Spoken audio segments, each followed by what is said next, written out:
and the that was recognized were women involved in Zambia, WEZ, from Chongwe district. On behalf of the National Assembly of Zambia, Madam Speaker did warmly welcome the guests to the National Assembly. Question for oral answer number 247, under Standing Order 80. The member being absent, the question lapsed. After that, the House considered questions for oral answer number 248 to 252 under Standing Order 80. There was the consideration of the report of the Zambian delegation to the 56th Plenary Assembly of the Southern African Development Community Parliamentary Forum, SADC-PF, that this House adopt a report of the Zambian delegation to the 56th Plenary Assembly of the Southern African Development Community Parliamentary Forum held in Livingstone, Zambia from 8th to 15th December 2024 for the fourth session of the 13th National Assembly. The document was laid on the table of the House on Monday, 3rd March 2024. And it was Mr. Kalawe Mukosa Chinsali, Member of Parliament, who moved this motion, and the motion was adopted. On a motion of thanks, the President's address, motion of 4th March 2024, that was moved by Kanchiwia, Member of Parliament, Mr. Sunday Chanda, that the thanks of this Assembly be recorded for the exposition of public policy contained in the. We saw Members of Parliament, and that there being no further debate, the motion stood adjourned, and so we expect debate today. And we've seen quite a number of members of Parliament have debated thus far from the time the President addressed this Assembly. Let's quickly look at business that is expected to be considered on the floor of the House. Very excited. It's a Friday and you're glued to this channel. I'd like to urge you to be with us until the time the House adjourns. Remember, we do have committees that will be able to share with you. Matemba, let's look at what our viewers expect to see today on the floor of the House. Yes, Percent. Today on the order paper, we have announcements if there will be any urgent matters without notice. We also have Her Honor the Vice President's question time, a segment of 45 minutes. And we do have one ministerial statement that is expected to be presented by the Minister of Green Economy and Environment. This is on the action taken on the pollution caused by the failure of the tailings dam at Sino Metals Leach, Zambia in Kalulushi district. Just taking you back to the 45 minutes allocated to members of Parliament to ask Her Honor the Vice President question without notice. It is a segment that members of Parliament look forward, and indeed you are viewers out there, because never know your area member of Parliament question on your behalf from your constituents. So looking forward to that segment that will be coming a little later after the urgent matters without notice. We do have questions for oral answer expected to be considered on the floor of the House, and some of the questions. The first one is question 253, will come from Mbawala, Member of Parliament, Mr. Joseph Munsanje, asking the Minister of Agriculture. And the member wants to find out whether government is aware of the outbreak of the 4 armyworms in Mbawala parliamentary constituency and other parts of southern province, and he further wants to find out what urgent measures are being taken to contain the outbreak to avert loss of maize crop in the province. We also expect the House to consider 5 questions for oral answer under Standing Order 80, and the question 254 is expected to come from Chipangali, Member of Parliament, Mr. Andrew Lubusha, and he's directing his question to the Minister of Home Affairs and Internal Security. He wants to find out whether the government has any plans to construct a police station in Chipangali district. If so, when the plans will be implemented, and if there are no such plans, why? So those are some of the questions that are expected to be considered on the floor of the House. Anytime from now, we'll be able to see the Right Honourable Madam Speaker's procession making way to the chamber. That will signify the commencement of today's business. But remember, yesterday, like my colleague talked about, there were a motion that was considered on the floor of the House, and there being no further debate, the House adjourned. So today we expect the resumption of thanks the President's address, that the thanks of the Assembly be recorded for exposition of public policy contained in the President's address. Remember, the mover of this motion is Kanchiwia, Member of Parliament, Mr. Sunday Chanda. And so, as you can see on your screen, is Mr. Second Deputy Speaker's procession making its way to the chamber. Keep watching Parliament Television. Good morning. Honorable members of Parliament, Mr. Speaker.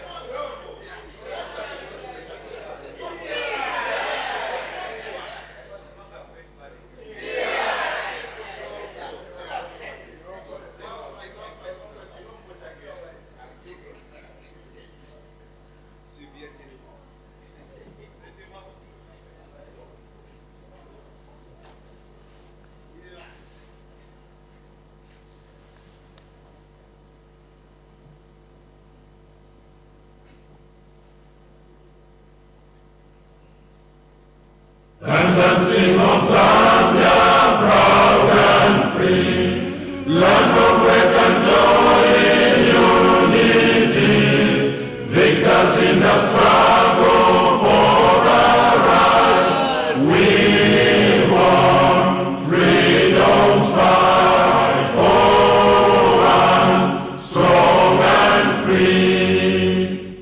Africa is our own motherland, fashioned with and blessed by those to them.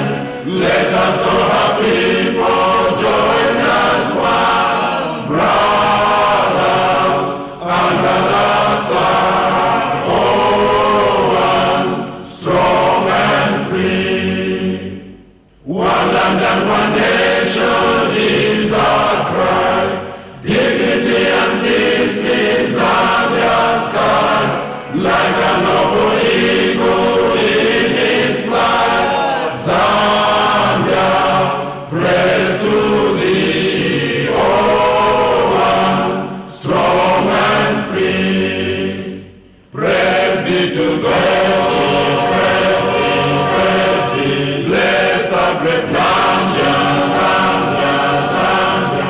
Remain we stand under the flag of our land. Zambia, praise to thee, oh, one, strong and free.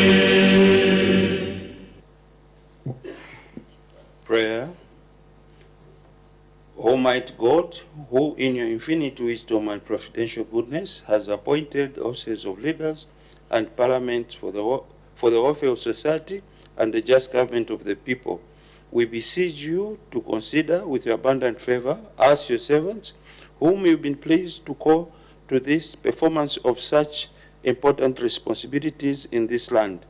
Let your blessings descend upon us in Parliament assembled, and grant that we may, as in your presence, treat and consider all matters that shall come under our deliberation in so just and faithful a manner as to promote your honor and glory, and to advance the peace, prosperity, and welfare of our country and of those whose interest you've committed to our church. Amen.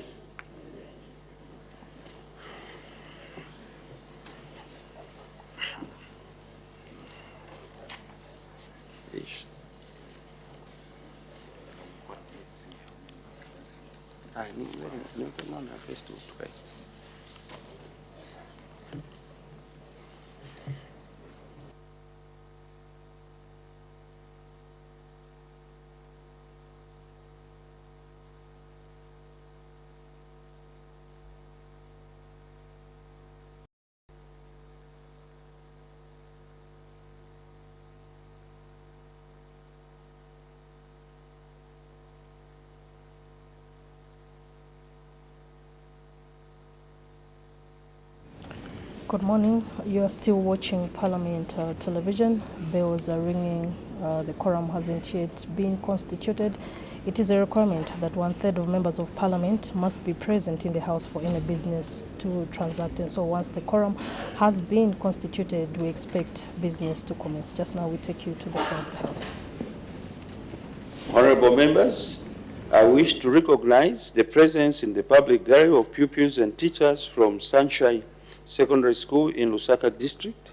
On behalf of the National Assembly of Zambia, I warmly welcome our visitors in our midst. I thank you.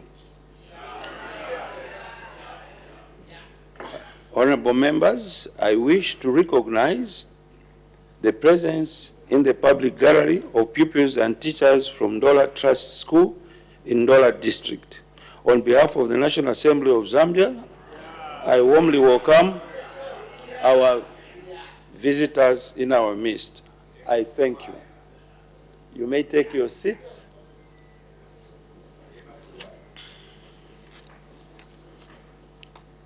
I have another announcement to make. Honorable members, I wish to inform the House that the Ministry of Education, in conjunction with the Institute of Parliamentary Studies and Training, will hold a one-day seminar on the new school curriculum in Zambia. This follows numerous questions on points of clarification on the ministerial statement rendered by the Honorable Minister of Education, Honorable Douglas Yakalima, MP, on Tuesday, 28th February 2025. The seminar will be held on Monday, 17th March 2025 in the amphitheater starting at 9 hours. All honorable members are encouraged to attend this important event. I thank you. Urgent matters without notice.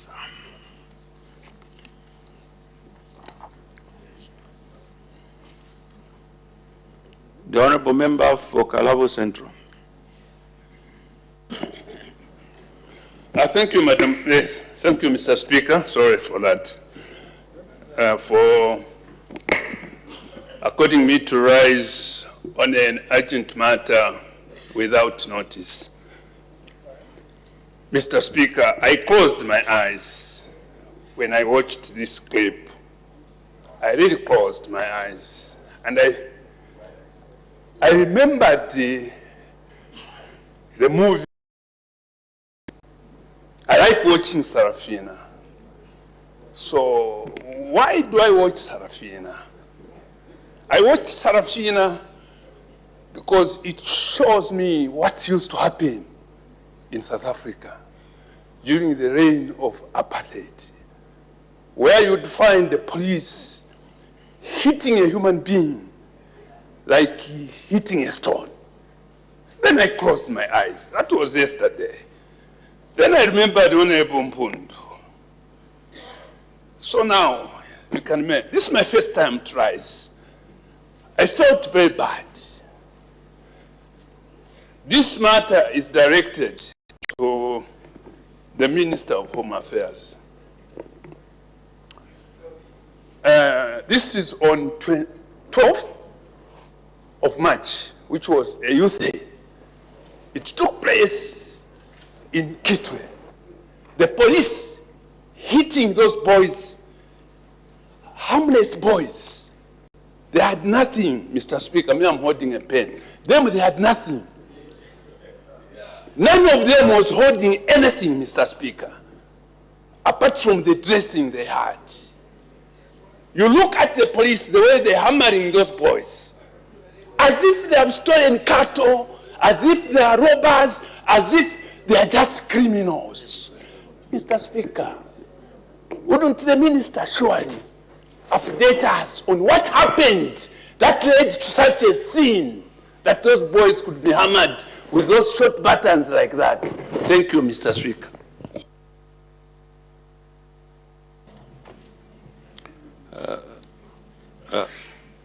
Thank you, Honorable Member. Maybe we will request the Honorable Minister of Home Affairs to update the House on Wednesday next week on what transpired during the Youth Day celebrations. The Honorable Member for Nkana. Mr. Speaker, thank you very much for the opportunity. My urgent matter without notice is directed to the Minister of Home Affairs. Honorable Minister, national days, the women, the youth, independence, and others are meant for people to come together to practice their patriotism to the country. The Youth Day in particular Mr. Speaker, reminds us of the young people of Zambia who died at the hands of colonial masters. Anyone who reminds us of those days on such an important day must be locked up. In Kitwe, Honorable Minister, youths of the UPND attacked. Honorable Member.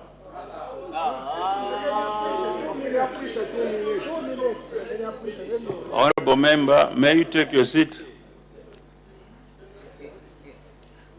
I think on that issue, a ministerial statement will be issued. At that point, you'll be free to seek clarification in that regard. It's different, Mr. This Speaker. is one and the same issue you are The matter talking is about. different, Mr. Speaker. I'm raising a matter. You must rule after I raise a matter. That's the rule of Parliament. That's the rule of Parliament. Honorable members have guided. Next, Honorable Member for Kafinsa. Thank you very much, Mr. Speaker. Mr. Speaker, I wish to raise an urgent matter without notice directed at the Honorable Minister of Justice. With your permission, Mr. Speaker, Honorable Minister, you are aware that there is suddenly heated public conversations going around regarding the issue of the constitutional making process and the amendments that government wants to bring to Parliament for consideration. By practice, Mr. Speaker, amendments to a document as important as the Constitution are normally subjected to the public to be able to decide whether Provision A, Article 2, Article 3 are reasonable amendments. However, what has transpired now, Mr. Speaker, there's a document somewhere which is being referred to as a draft, and as a result, Honorable Minister, because of that speculation, the debate around this topic will continue. Now, the only way to rest this debate is obviously to make the document public. Mr. Speaker, my urgent matter directed to the Minister responsible for justice. Is the Minister in order, Mr. Speaker, not to come to Parliament, present the draft document, publish the draft document, explain the roadmap for the constitutional making process, indicate to the public what will be their role in amending this very, very important process, and of course, indicating to the public what is the cost of this constitutional making process. In short, Mr. Speaker, is the Minister in order not to come to Parliament to give the full details that we require so that we can have this matter well rested and to allow the public to participate in a process called the constitutional making process? I seek your indulgence, Mr. Speaker. Honorable Member, what you are raising is an important issue, but however, that matter should be raised at a time when the draft has been presented to Parliament. So, government at the right time, that issue will be brought to Parliament for scrutiny.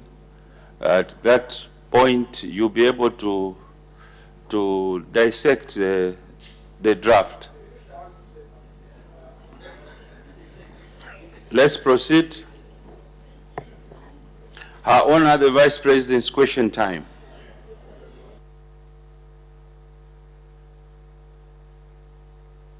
The Honorable Member of Mkaika. Good. Thank you so much, Mr. Speaker, for allowing me to ask Her Honor, the Vice President, a question. Good morning, Your Honor.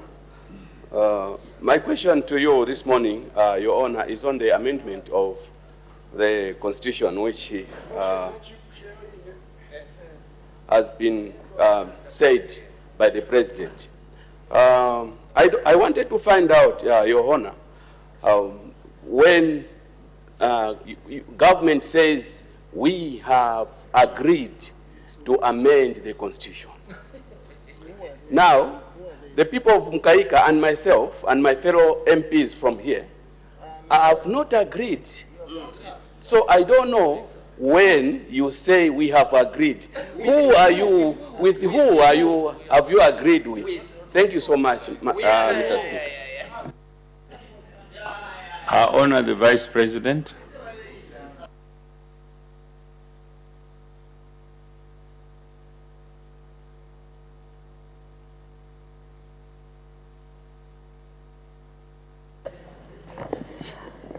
Sorry, Mr. Speaker, for taking a bit long.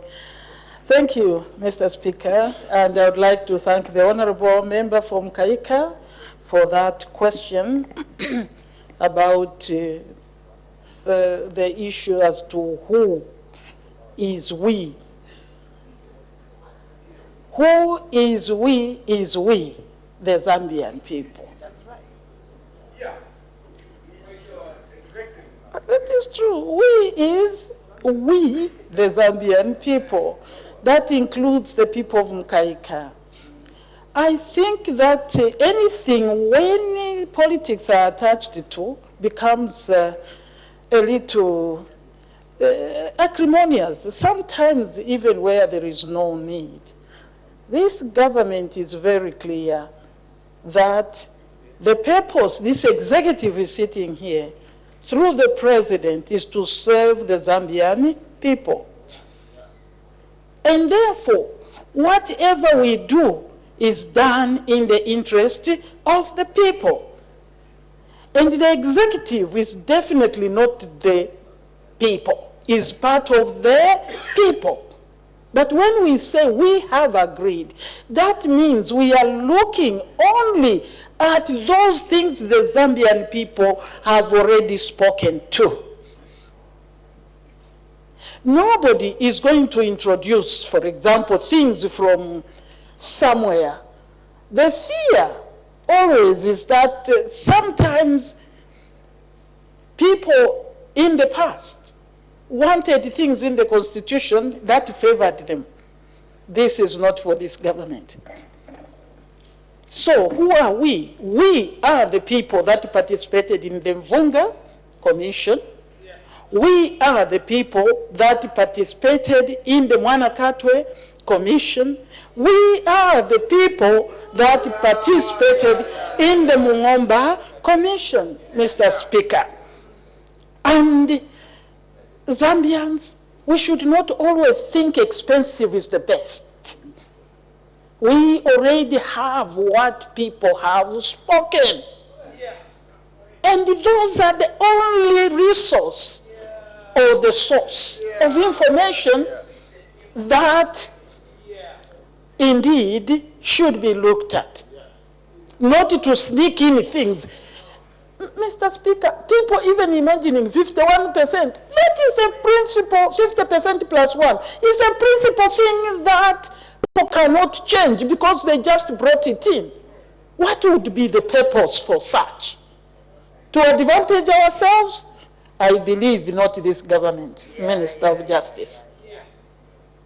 People are bringing in issues of, no, you want to increase the term of office? That is contentious. We have, and some people here agreed earlier that we will look only at non-contentious issues. How can we take 50% plus 1 as non-contentious? 50%, Honorable Kapianga from Mpika, is contentious. You don't touch that as non-contentious. I know you enjoy to question. You need answers now. You should give answers. Mr. Speaker, we cannot change the term of office just like that. Even the people here can refuse. So where are we imagining things? The process of constitutional amendment has a period, if I'm not mistaken, Minister of Justice, 30 days of everybody looking at that. So please give yourselves chance. This government is very sincere on the constitutional making Mkaika, that the people of Mkaika must be part of this. Right. If after you have sight you say no, that is, at least you'll have a reason for saying this is not right. But for now, you can trust this executive that whatever is coming is for the improvement of governance and for the improvement of the livelihoods of Zambians. It's for the improvement of citizen participation in the democratic dispensation. Again, you can question. Thank you very much. Thank you, Her Honor. Quite elaborate. The Honorable Member for Ndundumwezi. Thank you very much, Mr. Speaker, and good morning. Mr. Speaker, the question I want to ask Her Honor the Vice President is on nalumangonomics that you have always brought to this House. Your Honor, you came here and indicated to this Parliament and the entire nation that yes, we have passed through a very serious drought never experienced before in this country. And Ndundumwezi was one of those areas where we had not even a grain. As I stand here, Madam Speaker, I can now confirm to you that not a single out of 123,000 inhabitants of Ndundumwezi has died out of hunger. Correct.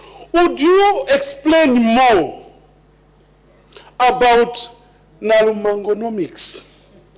What have you done this time around that your government, our government, has managed to take maize to all the selling points of FRA? Where did you find this wisdom that the Zambian people want to renew in 2026? Thank you so very much, Mr. Speaker. I honor the Vice President.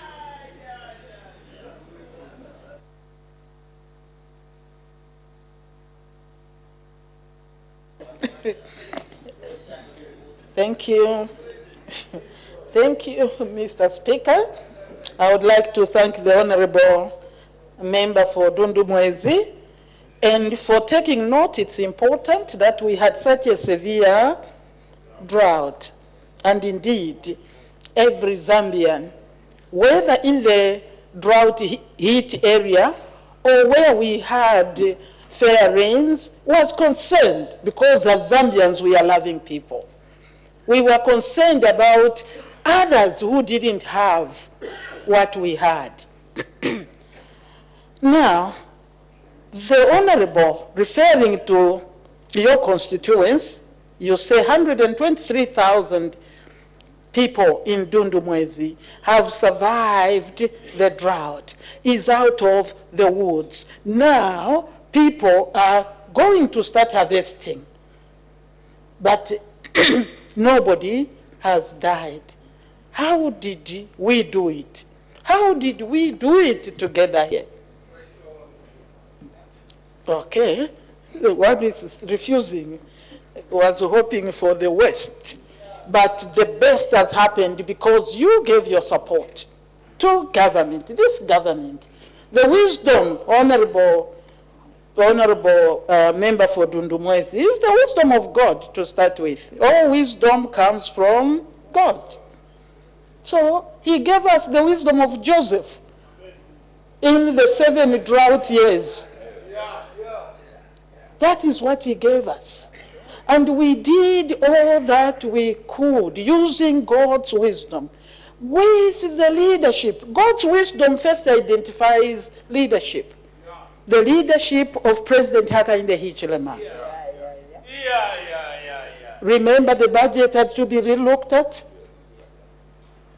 We had to find, including maize, a way from this country to ensure not only that maize is available in the country, but we used every resource that we could mop up in our prudential management of resources to ensure that maize was taken to all the constituencies where there was drought, to the selling points where they are sold, where you take maize for sale to FRA. We took it back because that was another year after FRA had collected the maize.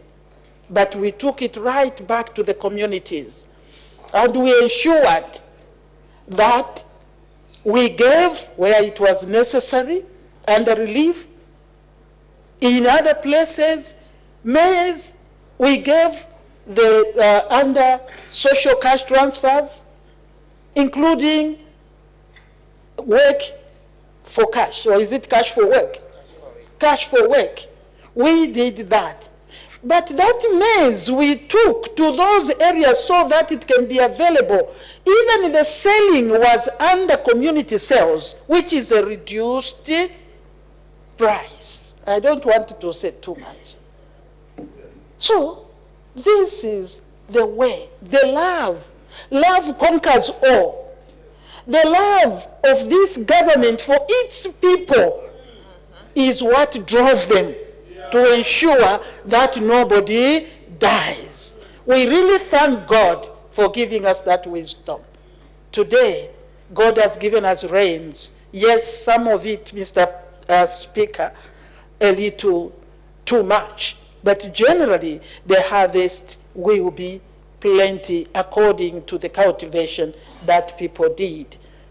We should be able, in the very near future, to get the dream of 10 million metric tons production, because this government is also promoting agriculture. Thank you, sir. Yeah.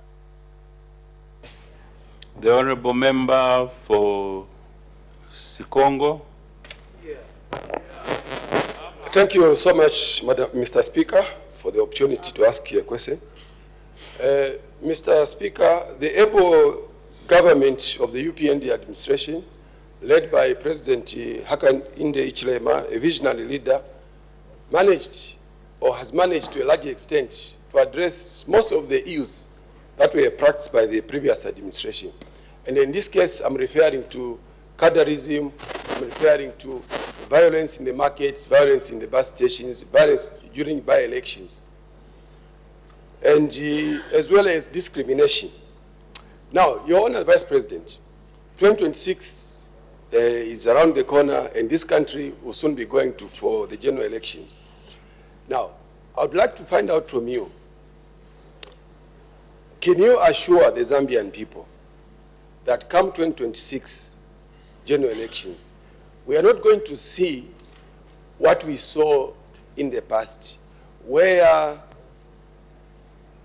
we had pre-marked ballot papers, where we saw non-existent constituencies being declared. And in this case, I'm talking about Chitulika. Can you assure the Zambian people that you are going to prevail even on this critical issue that will affect our nation? Thank you so much. Her Honor, the Vice President.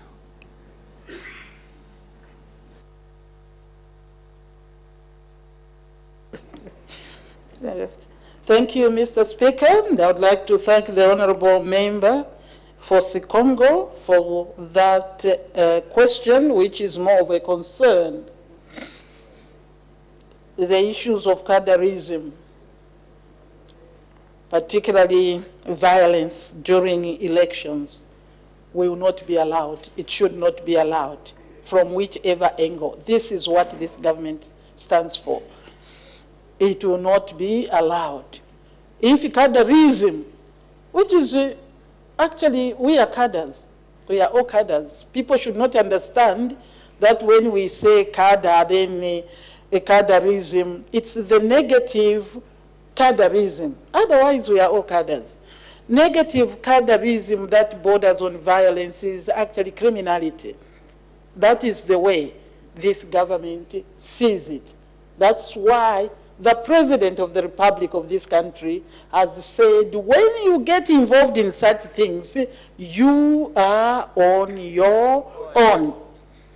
At least on our side, it is clearly put. Anybody who gets involved in criminality through violence or any other, they are on their own. So we expect that any other party that wants to use violence as a means of campaign, it will not be accepted, and the punishment will be meted.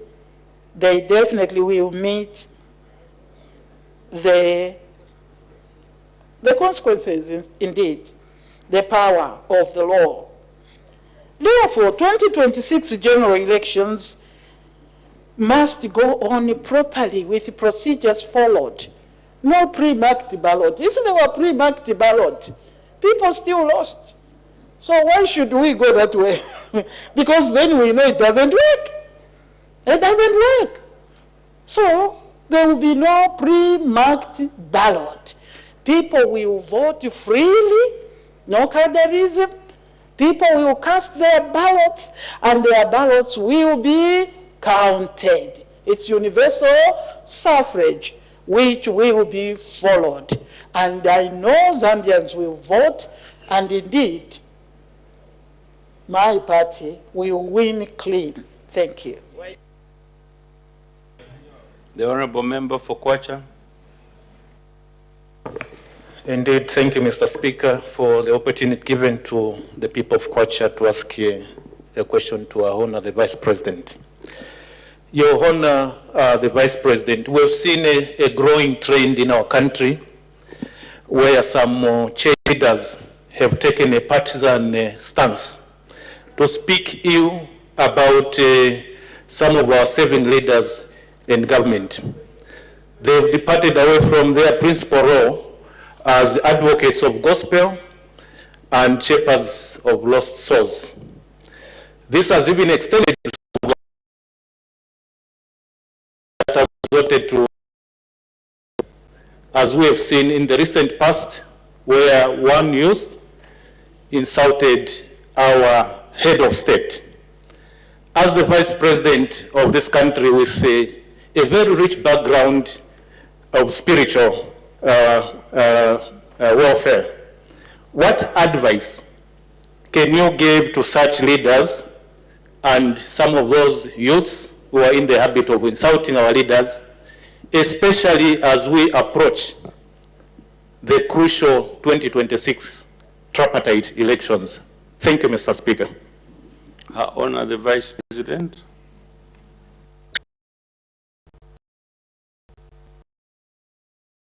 Very much to the concern of the Honourable Member for Kwacha on the church leaders and the youths.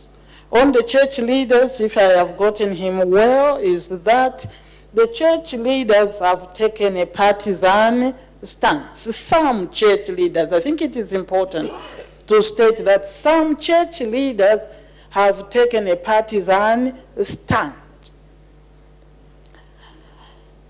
It is very, very difficult sometimes to handle a question like this one or to give advice. Because when you hold a certain role, people see you in that role, like in this House, Mr. Speaker. Even if I have my personal opinion, when I speak, it becomes government position. This is what I can say to the church leaders. There are two things. Church leaders surely must not be partisan, but they will speak for the people. We have to understand that. But to be partisan, they must remember that as long as they are wearing the robe, it is difficult even when they are speaking their personal opinion. And therefore, there is need to take care, the church leaders, that they will always be seen as church leaders. And therefore, what they do must be done within the confines that they have been called to. I cannot speak so much on what they have been called to. But to be like you are also in battle politically, please, we shouldn't go that way as men and women. Remember, they are women of God, church leaders. Let us take our position. We are the peacemakers. We can speak even negatively in a loving manner. Because a church leader will not limit himself to praise. That I'll say. When we say checks and balances, for example, it can come from the church. But it's how you do it. So church leaders must remember who they are, that they should not in their talking for the people be perceived to be partisan because of the manner that they do it. Church leaders, you have a serious role that if you follow us, for us as politicians here, we know how we handle each other. You, the church leaders, are the fathers of the nation to bring in peace and unity. Try to harmonize rather than to stand on one side. That is what I think, and God has blessed me. If I take off this coat, I can also be a church leader. On the youths, on the youths that are insulting, I think we have lost it. We have lost it as a nation. A youth, even if your father is wrong, do you insult them? This should not be condoned by anybody. It doesn't matter who is being insulted. If your child insults your neighbor, sorry, if your child insults your neighbor and you think that's okay, wait until they insult you. There is no room in our tradition, in our culture, for young people to insult. If it is for political purpose, here we can argue and quarrel. We don't have to insult. Politics is about ideas, not insults. So those young people that are insulting, whether they are paid, starting from the parents, let us tell our children, our young people, to stay away from such. Because whoever insults an elder insults you too. That's the way we have grown up, at least where I grew up. You can't insult an elderly person. So insults are not admissible.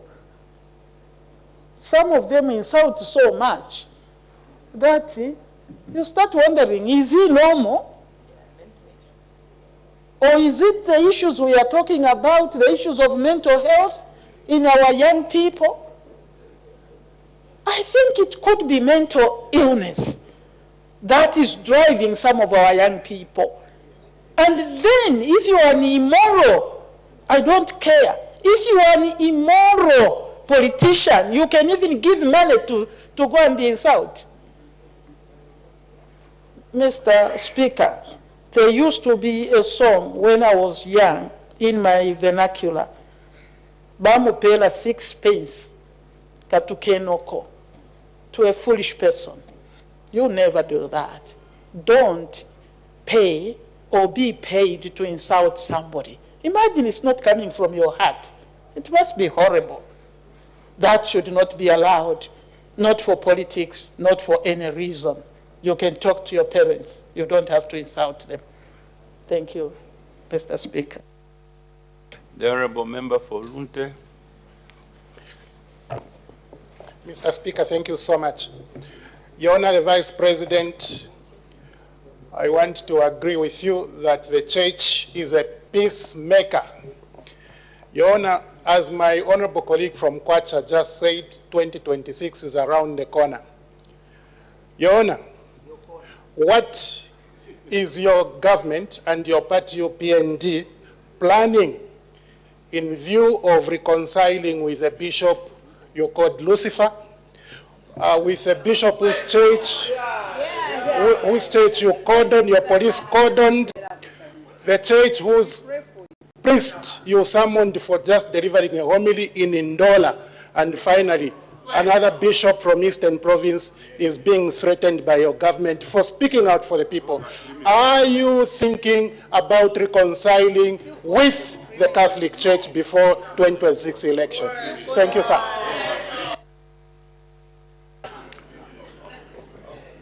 Her Honor the Vice President.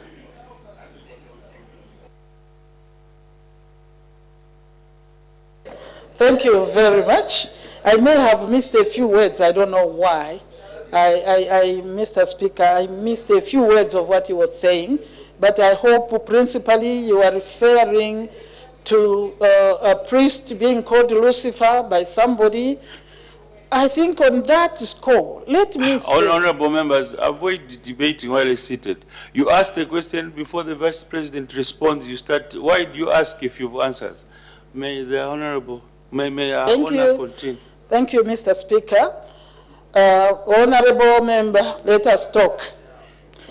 Through you, Mr. Speaker, I think the answer I have already given, the answer in the manner I responded.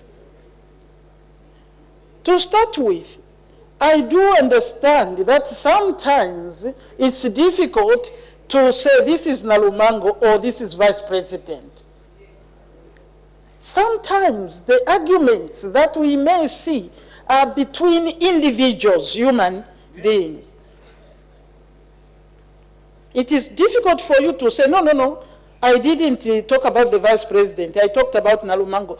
There are very few people that are able to separate the office from themselves. Sometimes it takes the courts of law to say you did it in your personal capacity. But as a government, surely we have pronounced ourselves as a government that the church is a partner. Yeah. I think I've answered. You don't want me to go into detail. What will Sorry, Mr. Speaker, I am saying I have made it very clear that sometimes these things are between two individuals belonging to organizations. Then it is taken. It's difficult to understand.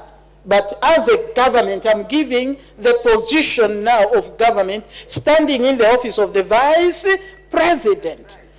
What I'm saying is the church, like I said, are the fathers, are the peacemakers, are the reconciliators. And therefore, we will see them as such from this side. And therefore, to us, they are our partners. Partners in development. Partners in bringing morality in this nation. The church and church leaders, in their functioning as church leaders, they are really our partners. We have no issues. There is no quarrel. You see us go, sometimes you make us go to all sorts of churches because we appreciate the church, colleagues. If there is no church, there is a lot we can't do out there. When we speak, it is from a political point, people see it, but when the church speaks, they speak to a constituents, which is also our constituents, to bring issues that help us to live together. So we realize, we appreciate the church. They are our partners. There is no quarrel, there is no division between us and the church. Whichever church, I am using the church of God. Everyone out there. That is who we are. If you think there is a need for reconciliation, who takes that? First you have to identify the problem. And the one on a higher ground takes the responsibility. And we have called, standing here, that the church is more of the father of the nation. They are on a high ground, and they should lead us all. Thank you, sir. The Honourable Member from Pika. Thank you so much, Mr. Speaker, for this opportunity for me to interact with our Honour the Vice President. Madam Vice President, the cost of living has reached unbearable levels for ordinary Zambians.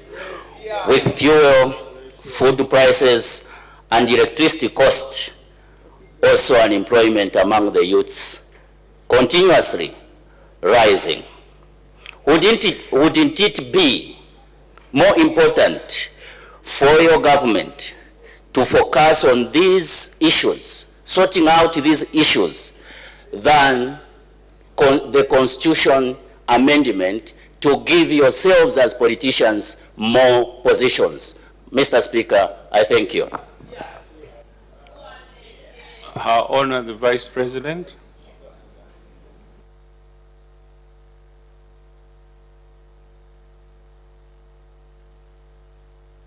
Thank you so very much.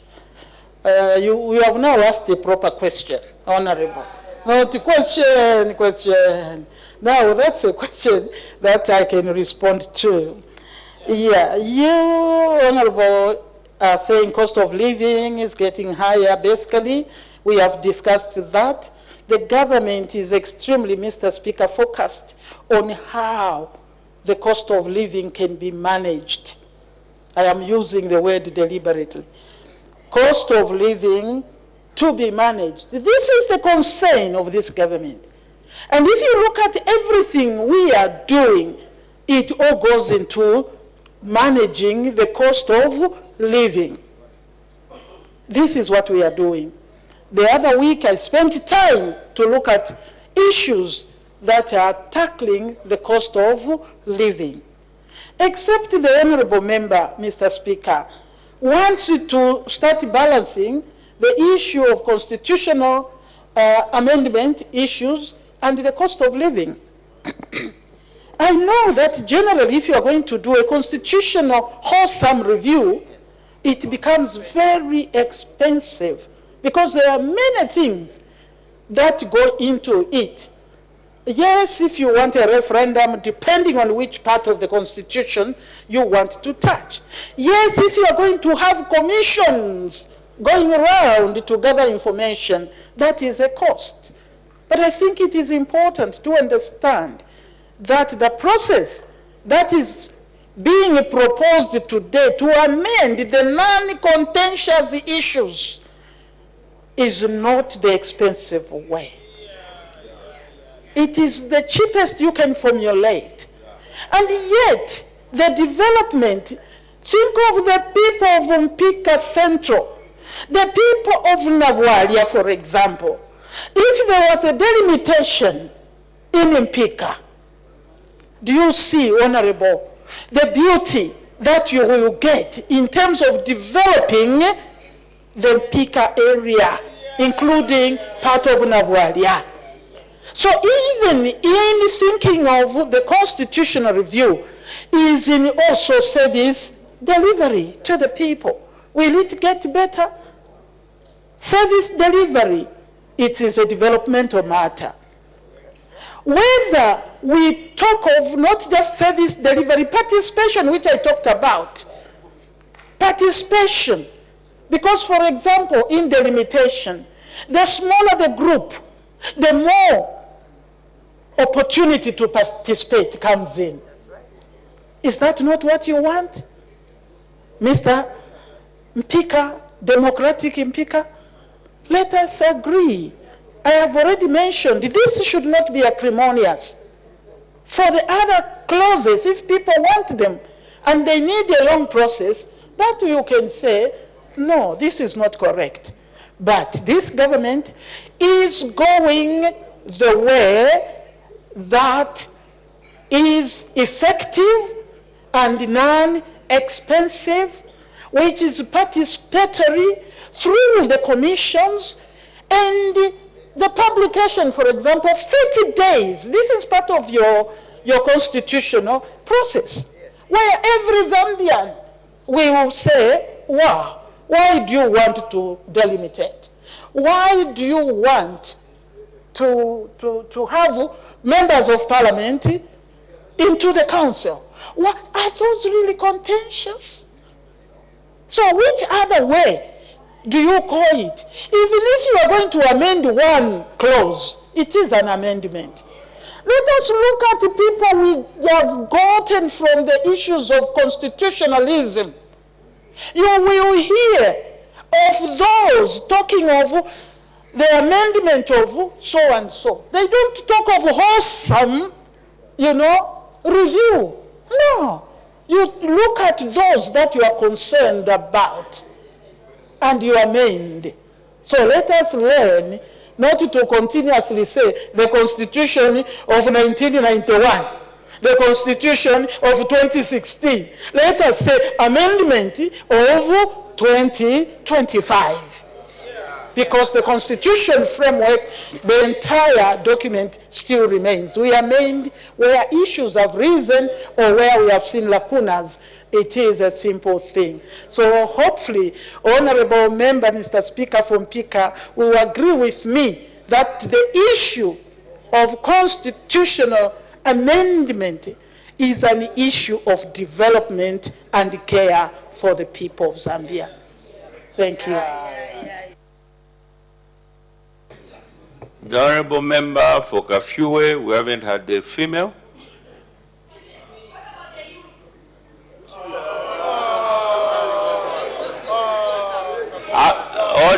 Order. Then you see the need of amending the Constitution. Because according to our records, we just have one youth in this parliament, Wamnyima. The rest are above 35. And we are the only parliament in Southern Africa that has one youth. So there's need to amend the Constitution.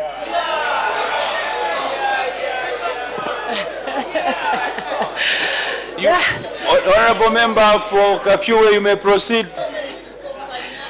Thank you so much. Thank you so much, Mr. Speaker. In a way, my question has been overtaken by the excellent response that Her Honor gave concerning this whole idea of the Constitution amendment process.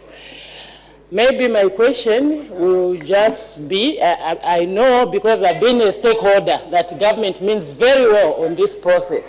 And that indeed we are looking at... May you proceed with your question? You are debating. So my question now will be on the aspect of timing. She did say that this process will require at least 30 days. I wanted to know whether there's an indication,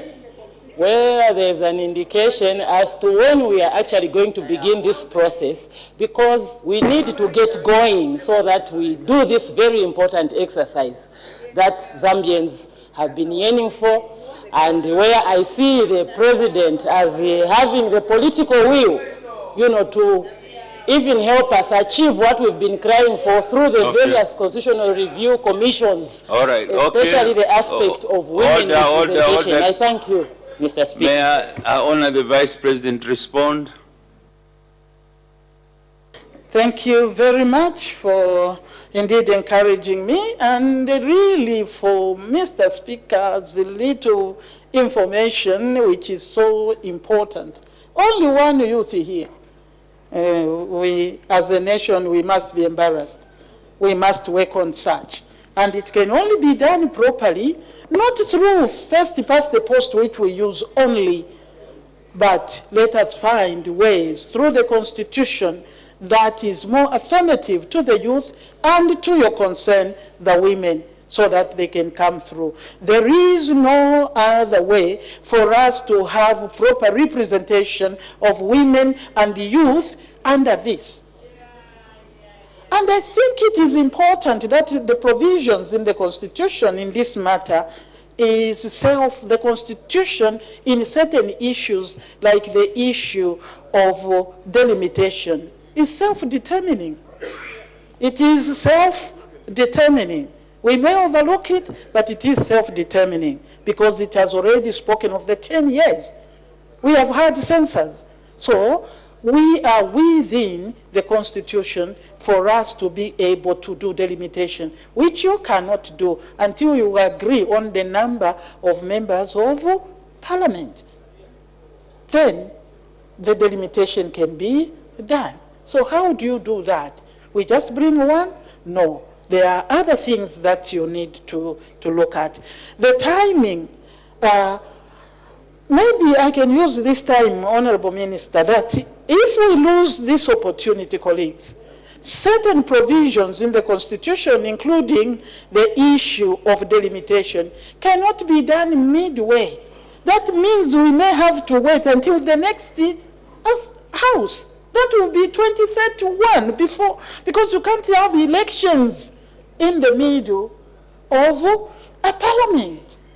So this, therefore, compels us that if we really have to have delimitation, I'm just giving one, it has to be now. Beyond now, when I say now, beyond this term, that means we will do elections under exactly the same. And you can only do another different style in 2031. Is that what we want? So we come back, what percentage of women here? 15%. We come back with 0.02%. I am just, this one is not a fact. But with one member who is a youth, until after 2031? No. Let us not quarrel over things that we agree on. So the timing is the right time. We have gone through a lot that we have handled, Minister of Finance. The issues of the drought, the issues of cholera, the issue of a budget that was difficult to handle, the debt that was difficult to handle. But we have reached a point where we can agree together that we will do it for the sake of the Zambians, cheaply, easily.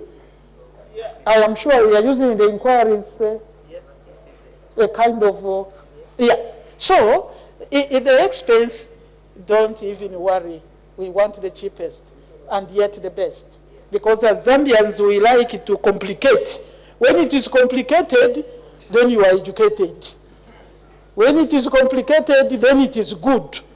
You have found the leadership here through President Hakainde that we can do it and do it together. Please don't throw away the good things. If you say the proposed non-contentious issues are not good, this is a listening government. The president is a listening one. At that moment, you say, why are you bringing this and this and this? I can promise you that it will be withdrawn. But because we know that the things you are thinking about are not the things that we should worry about. Nobody is going to bring 50. No, let us change it to simple majority. Those are not the things. Those are not the things. 7 years, I remember somebody here saying, you wanted to increase it to 7 years. Those are dreams. And I said, I'm not aware. Hey, you can't know. No, but there is no way. This government is very responsible. Can't bring such things to increase the term of office through an inquiries? No. So relax. Zambians, you voted for this government to work for you, and they are working for you. Some voices are genuinely concerned, but many of them are detractors listening to politicians. Don't. Politicians like acrimony. But this one, we are working together, isn't it, Honorable Member from Pika? Thank you. The Honorable Member for Katombola. I thank you, Madam Speaker. Thank you, Madam Speaker, for according the voice of Katombola constituency to ask our Honor the Vice President a question. Madam Vice President, good morning. The people of Katombola are so happy, Madam Vice President, that education today. Mr. Speaker, could the House allow me to ask the question? Honorable members, Honorable Chisopa, let's avoid debating. And I think you are in the House. Sit properly. Don't sit as if you're in a truck. May the Honorable Member for Katombola continue. Thank you, Mr. Speaker. Madam Vice President, I was saying the people of Katombola are so happy. The children are going to school for free, even when it was said that free education is not possible. Madam Speaker, our government inherited empty coffers. The women are getting money through cash for work. Nearly everyone is receiving youth empowerment, grants, May you loans, ask the question, Honorable CDF. Member?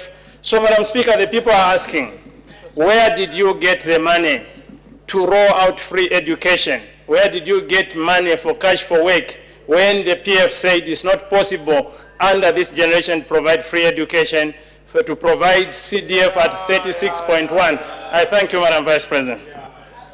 Honor the Vice President.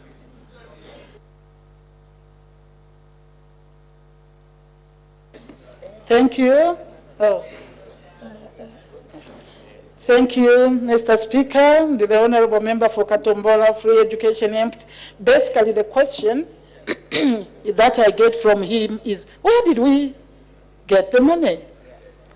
When we were campaigning, there is something I remember we said many times over, that we are going to have prudent financial management. One, we said we are going to close all these bleeding points. Those were the words we used to use. So that, money that is going to non-issue expenditures, including corruption, including thefts, including what? We have to close those gaps, those holes, and then prudently manage that which we have. This is what we have done, prudently managed. And because of that, the little that we have, managing the dates on one side, we are able to give free education. We are able to give all sorts of social welfare. In fact, Minister of Finance, if you look at your budget, the bulk of it is social welfare. And that is what we have been doing, Honorable Member for Kalulush. This government is pro-poor.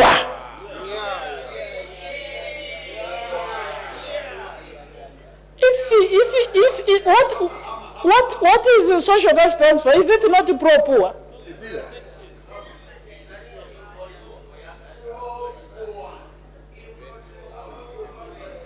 Yes, we found it. We found it. You found it. PF found the social cash transfer.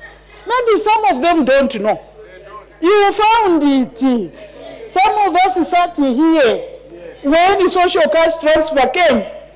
In my constituency, some people are even saying, in my former constituency, now my constituency is Zambia, there were even some of their members were refusing. This is witchcraft. How can you get free money?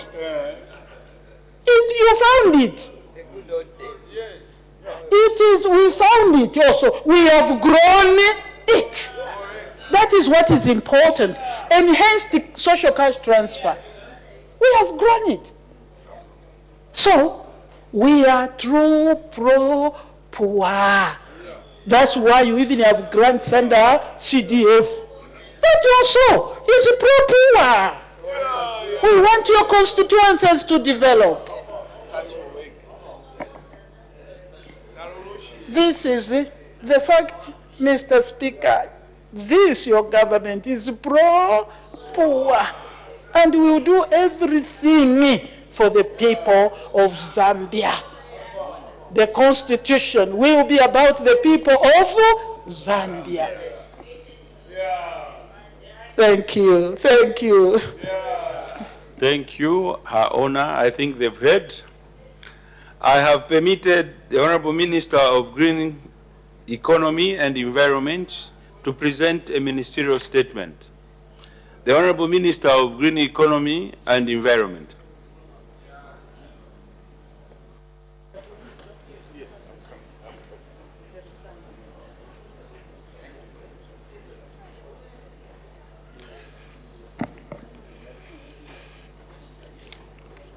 Mr. Speaker, I wish to thank you most sincerely for giving me this opportunity to render this ministerial statement on the acidic pollution that affected the Mwambashi stream and the Kafue River recently. Mr. Speaker, the purpose of this statement is to update the House and through this House, the nation on the extent of the pollution and most importantly, the efforts that the government has put in place to contain the pollution. Mr. Speaker, on 18th February 2025, Zambia Environmental Management Agency, ZEMA, received a notification from Sinometals Leach Zambia Limited concerning the failure of one of their tailings dams, namely TD15F. Mr. Speaker, the notification was made in line with the requirements under Section 35(1) of the Environmental Management Act 2011 and as amended by the Environmental Management Act 2023. Further, Sinometals Leach Zambia Limited explained that the tailings dam wall had collapsed and that the leach residue was being discharged into the open environment. Leach residue is a highly acidic solution of copper sulfate with pH of less than 1. However, the cause of the accident has not yet been established as investigations are still ongoing, but preliminary findings indicate that the failure could have been caused by poor design and maintenance of the tailings dams. The failure, Mr. Speaker, led to the release of acidic effluent into the Mwambashi stream, a tributary of the Kafue River, resulting in severe contamination. The spill caused fish kill, disrupted water supply, damaged crops, and adversely affected local agriculture and socio-economic activities in the communities. Mr. Speaker, I wish to report that, that Sinometals Leach Zambia Limited was ordered to cease all operations by the Zambia Environmental Management Agency on the same day that the accident occurred. Additionally, the Zambia Environmental Management Agency has since issued an environmental restoration order which requires Sinometals Leach Zambia Limited to explain in detail how they are going to clean up the pollution which has affected the Mwambashi stream and the Kafue River. Mr. Speaker, the acid pollution in the Kafue River disrupted water supply, as I mentioned earlier, on the copper belt, especially in Kitwe. Therefore, one of the immediate measures taken was to neutralize the acidic pollution by dosing lime at strategic locations and also to continue monitoring water quality to ensure acidic levels, pH, were returned to normal. However, after acidic levels were normalized and water supply restored on the copper belt, we got disturbing reports that the acidic pollution had reached Mpongwe and later Ngabwe in Central Province. Mr. Speaker, at this point, the government considered this matter as an environmental emergency. The government therefore constituted a high-level team comprising my office and that of the Minister of Fisheries and Livestock, Minister of Agriculture, the provincial ministers for Copper Belt and Central Province, the area member of Parliament for Ngabwe, Mr. Kolala, the National Coordinator for Disaster Management and Mitigation Unit, and the board chairperson for the Zambia Environmental Management Agency. Mr. Speaker, the team undertook a fact-finding mission to Ngabwe district and visited the Ngabwe Harbour or pontoon area on the 28th February 2025, where indeed acidic pollution was confirmed. As a result, the ministerial team resolved to mobilize and deploy a technical team to contain the pollution to ensure that it does not extend to Mumbwa district. Therefore, a joint and multidisciplinary technical team was constituted comprising the Zambia Air Force, Zambia Environmental Management Agency, Water Resources Management Agency, and Ministry of Fisheries and Livestock.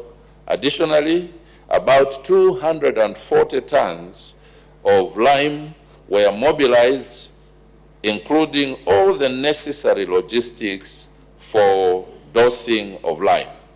Mr. Speaker, on Saturday afternoon, 1st March 2025, I, accompanied by the Minister of Fisheries and Livestock, led the joint team to Mumbwa at ZAF or Zambia Air Force Base to undertake the challenging task of containing the pollution. On Sunday, 2nd March 2025, the technical team started its operations, which included undertaking water quality testing at strategic locations from the Ngabwe Harbour in Ngabwe district up to the Mushingashi Conservancy in Mumbwa district. The dosing of lime was then undertaken by the Zambia Air Force using 3 helicopters. The dosing of lime and testing of water quality continued till the 5th of March 2025. About 50 tons of quicklime were dosed over a stretch of 65 kilometers. Mr. Speaker, the technical team made all efforts to track the acidic pollution along the 65-kilometer stretch downstream from Ngabwe Harbour and prevented any further contamination. I'm pleased to report that as at 16th March 2025, the acidic pollution in the Kafue River appears to have been contained as the pH levels are within the acceptable range of 6.8 to 7.9. However, the technical team will continue monitoring the pH levels very carefully on a daily basis for the next 2 weeks in order for us to ensure that the pollution is fully contained. Mr. Speaker, the pollution incident at Sino-Metals Leach Zambia Limited has underscored the importance of environmental compliance and safety in the mining sector, and indeed other sectors. While the emergency response efforts in this incident will mitigate the immediate impact, the medium and long-term sustainable measure is to compel Sino-Metals Leach Zambia Limited to clean up the pollution they have discharged in the environment. May I also take this opportunity to acknowledge and thank various government agencies, private sector, and local communities for the collaborative manner in which we tackled this unfortunate incident. Mr. Speaker, I thank you. Honorable members are now free to ask questions on point of clarifications on the ministerial statement presented by the Honorable Minister of Green Economy and Environment. The Honorable Member for Kalulushi. Thank you, Mr. Speaker. Minister, I'm a very, very disappointed Member of Parliament. There were also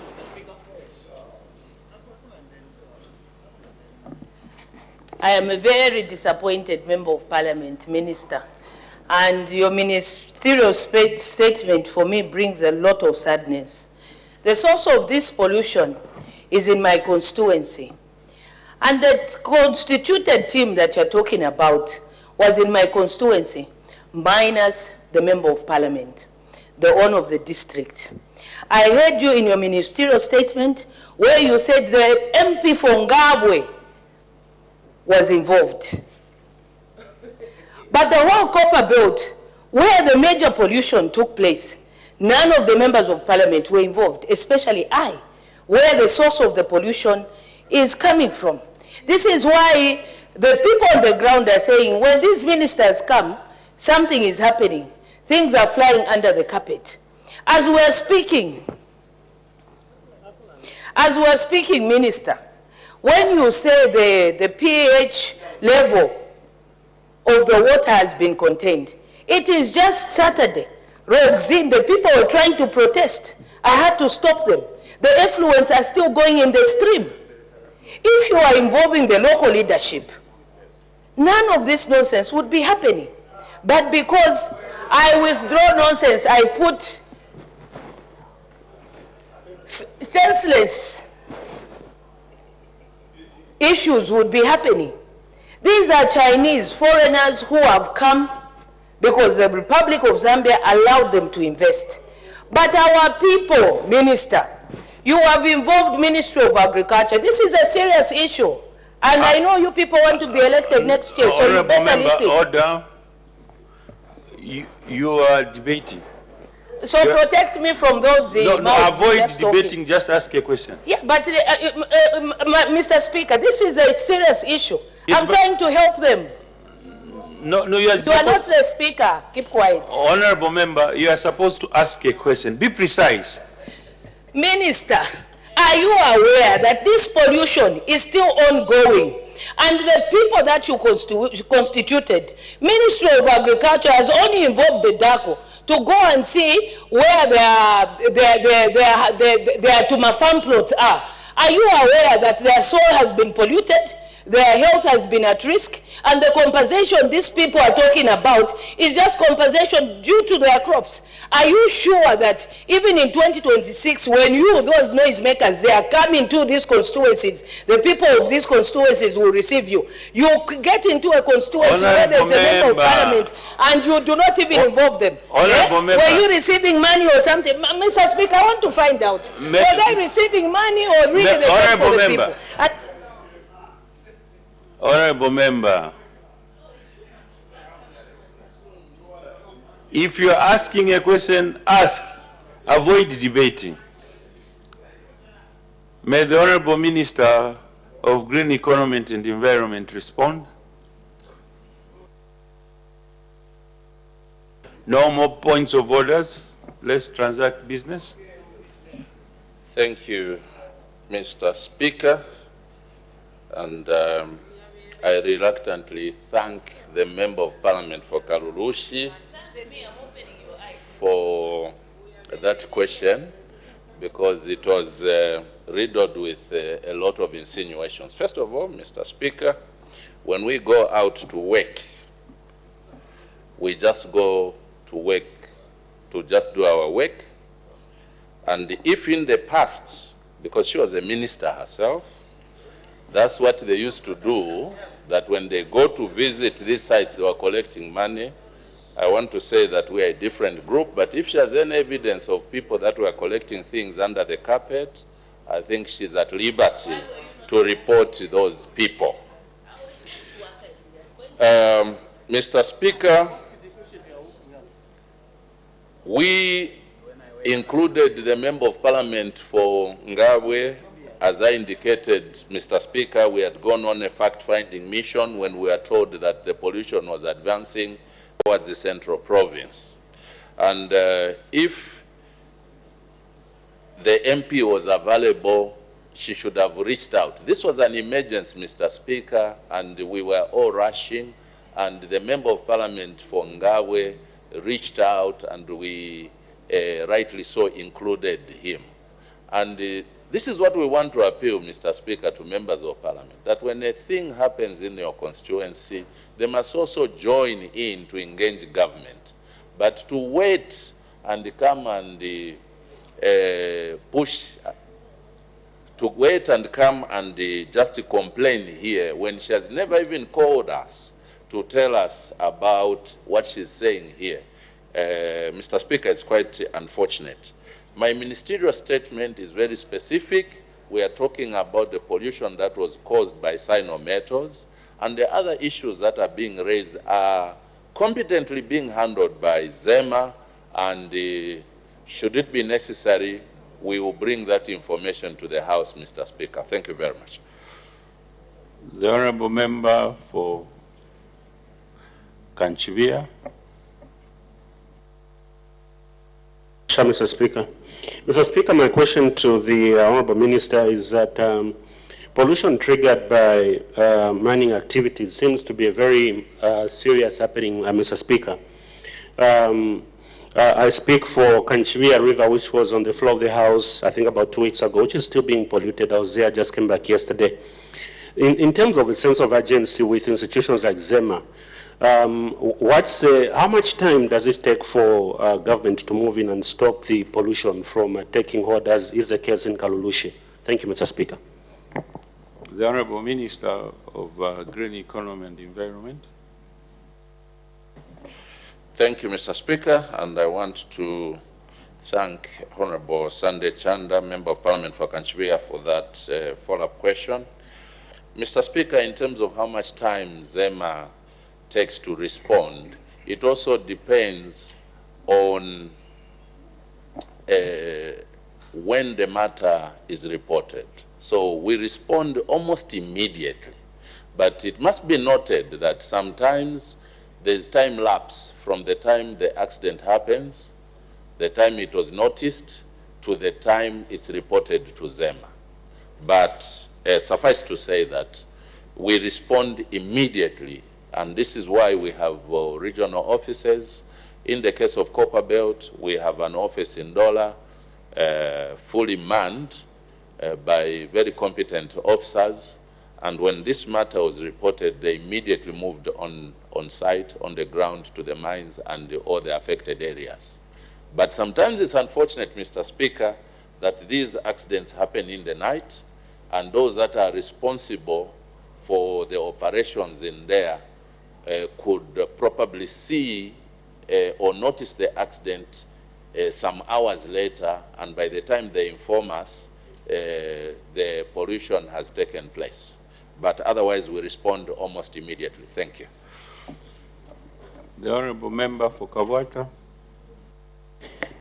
I'm grateful, Mr. Speaker. Honourable Minister, these high levels of pollution, especially the mining companies that are polluting the waters, is quite dangerous, and you see that most of the marine environment is actually affected. Now, I wanted to find out issues to do with compensation.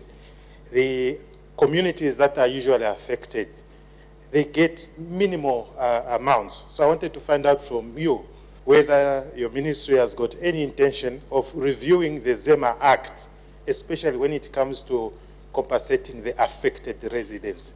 Is there any possibility of reviewing the ZEMA Act? Because the amounts that have been given out are too minimal. Thank you. The Honourable Minister of Green Economy and Environment. Thank you, Mr. Speaker, and I want to thank the Member of Parliament for Kabwata, Honourable Taengwa, for that question. Mr. Speaker, in terms of us having any intentions to review the Act, I want to say that the ZEMA Act, just like any other act, is not cast in concrete that it must not be attended to. I think any act, from time to time, it's necessary that it's reviewed so that it responds to the emerging issues. And should there be need to review any other act under my ministry, I think we are more than ready to do that. But in terms of compensation, Mr. Speaker, once there's an incident like that, an assessment has to be undertaken, and based on the results of that assessment, then the compensation and the magnitude of the compensation is determined and given out. Thank you, Mr. Speaker. The Honourable Member for Wengwa. Thank you very much, Honourable Mr. Speaker. though, Mr. Speaker, I'm quite very disappointed. Imagine when we are discussing this very important topic, which concerns lives of the Zambian people, then the PF decides to shun away this important debate when they are the ones, majority of them, they are the ones sitting along Kafue River, where our people are being helped by the government, but they have decided to run away.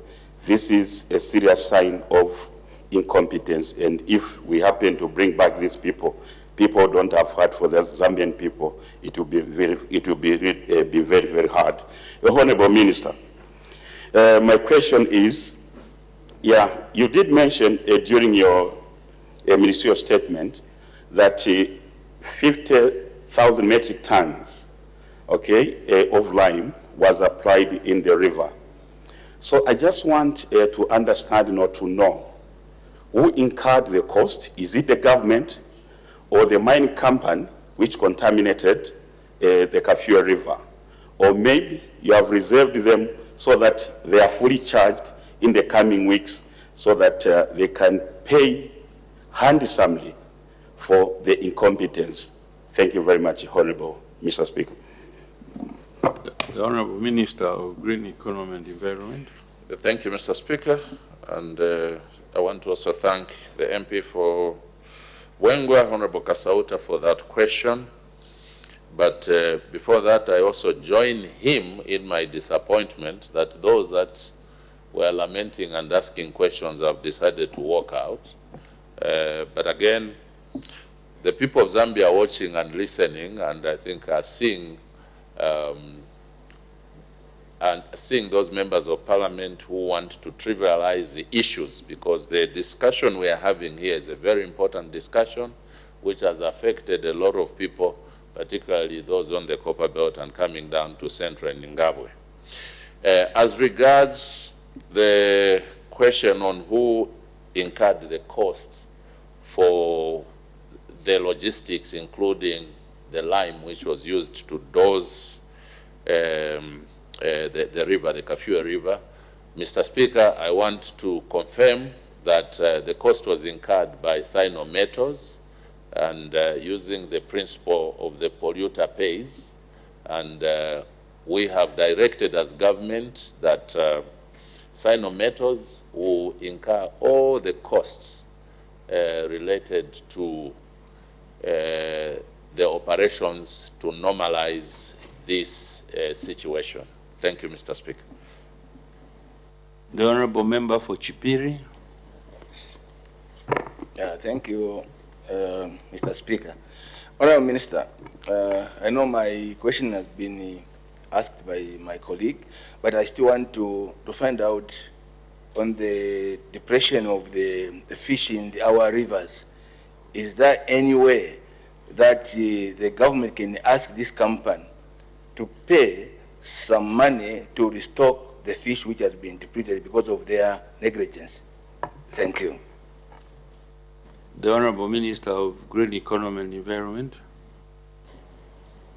Thank you, Mr. Speaker, and permit me to thank the MP for Chipiri for that very good question. Mr. Speaker, we have directed Sino-Metals on a number of issues to be undertaken, and one of them is the restoration of the polluted areas, including the fish which was killed. Now,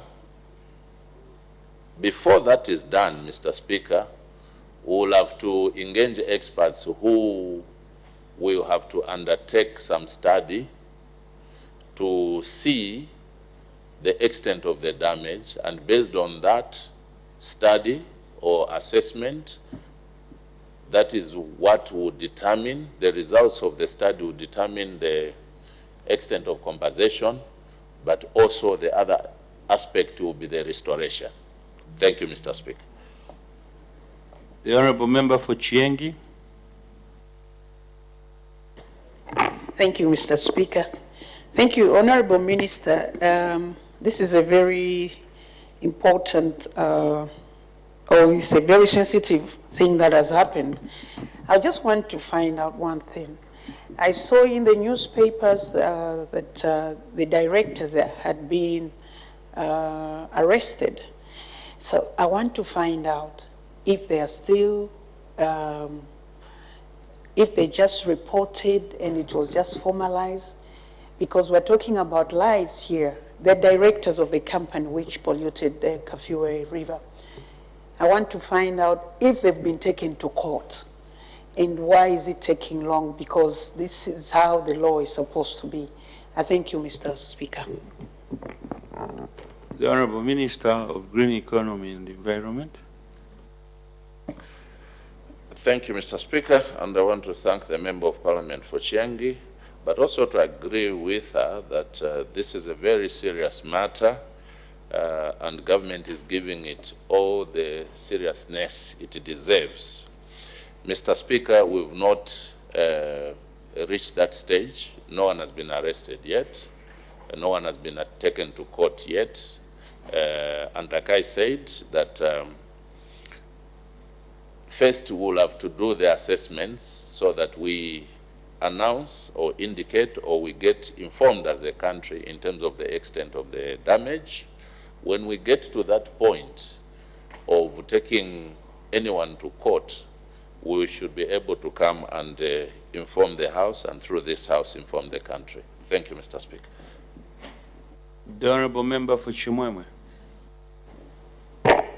Thank you very much, Mr. Speaker. Honourable Minister, the farmers of Chimwemwe have actually really been affected by this. And I'm sure you know it starts from Kalulushi, runs up to Central Province. And the people are eager to know what is contained in the compensation. I hope it's not just compensation for now, or for the crop that they've lost and the animals they've lost, because the people are looking at the land. Will it be able to yield anything next year? And also the revenue that they've lost, because they've been fishing fish for daily consumption and also selling. I'm sure if you've been to Sabina, going to Mufulu and Chingola, you see a lot of people with fish, and now they're able to get that fish. So meaning they do not have any revenue. They're waiting for that compensation. How soon is it coming, and what is really contained in that compensation? And finally, Honourable Minister, there could be some heavy metals in the Kafue. Even if you restock it, what will happen to the people that will consume that fish if it eats the heavy metals? Mr. Speaker, I thank you. The Honourable Minister of Green Economy and Environment. Thank you, Mr. Speaker, and I want to thank the Member of Parliament for Chimwemwe for that question. Mr. Speaker, yes, it is true that quite a lot of communities have been affected, and the members in those communities, including fishermen and women, including members of those communities along the banks of Mwambashi stream and the Kafue River, who cultivate there and grow vegetables. This pollution also affected maize fields along the banks of the two water bodies. So quite a significant proportion of our people there have been affected. In terms of the amounts of compensations, I want to just appeal, Mr. Speaker, that let our people be a bit patient, because the levels of compensations cannot just be determined in the abstract. I think we need to do an assessment, and based on the results of those assessments, we'll be able to determine who lost what, and then what compensations will be given out. But suffice to confirm that, yes, all those that lost out will be compensated by the company that caused this pollution. In terms of the likelihood of the presence of heavy metals, again, Mr. Speaker, we do not want to speculate, and this is why I said that we are going to engage experts who are going to conduct an assessment so that we determine the level of pollution in the waters, in the soil. Right now, we can confirm that the water is safe because of what we have done. We've restored the pH levels. But later we need to go deeper now to study in terms of the pollution that has gone into the soil. And also the possibility that there could be some presence of heavy metals. So the testing of the soils is ongoing. We continue monitoring the quality of the water, and we have also been collecting the fish which died as a result of this pollution to undertake some tests. So based on the results, we'll be now able to tell whether there is a presence of heavy metals, and then what kind of cleanup do we need to undertake. So should there be presence of heavy metals, the company has already been directed that they will have to engage experts, both from local. We have a lot of experts in the mines and different sectors who are very conversant with these issues, but we are already receiving a lot of inquiries through ZEMA from various experts out of the country who, once we confirm that there's a heavy presence of heavy metals, they'll be able to be contracted to do the cleanup. We are not going to take anything to chance, Mr. Speaker. We'll ensure that based on the results, and if that is proven that there's a presence of heavy metals, the company will have to undertake a cleanup exercise. But suffice to say that this is not something that will be done within 1 day, within 1 week, within 1 month. It will take a lot of time depending on the magnitude of the pollution. Thank you, Mr. Speaker. The Honourable Member from Pika. Thank you so much, Mr. Speaker. And listening to the Honourable Minister of Green Economy and the Environment statement, Mr. Speaker, you would wonder whether we are discussing a very important issue or not. Mr. Speaker, we are talking about the lives of the people here. Thousands of the people have been affected. Now, the statement is a statement that appears like trying to soothe cyanometals. Cyanometals must pay heavily. And if there are people that have gone to bed with cyanometals, they must be held responsible. The entire river from Copperbelt to Kafue has been polluted. Honourable Member, we all know that the river has been polluted. That's why the Minister issued the ministerial statement. Yours is to ask a question. So may you ask the question to the Honourable Minister? Mr. Speaker, I appreciate your guidance.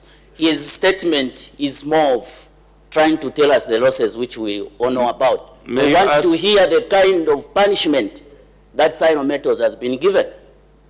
And why do they still have a license? Start with revocation of the license. Okay. Are you a joker? May the Honourable Minister respond. Mr. Speaker, thank you very much. I also want to thank the MP from Pika for that question. But let me educate him, Mr. Speaker, first of all, that we are made different. I think not all of us enjoy to be antagonistic. So if you want me to carry your character of being antagonistic with everyone, I will not do it. I was not raised like that. Mr. Speaker, we took action as government, and I did announce in my statement that the company in question, Cyanometals, was ordered to cease all operations on the same day this accident happened. So to say that we have not acted heavily, I think, I don't know whether he was really paying attention or he was preparing to be antagonistic as usual. But I want to confirm, to repeat what I said in the statement, that we through Zema, ordered the seizure or the cessation of operations of this company. And after the assessments are done, further punitive measures will be undertaken. So I would ask him, I know patience is not part of his virtue, but I'll ask him to be a bit patient and wait and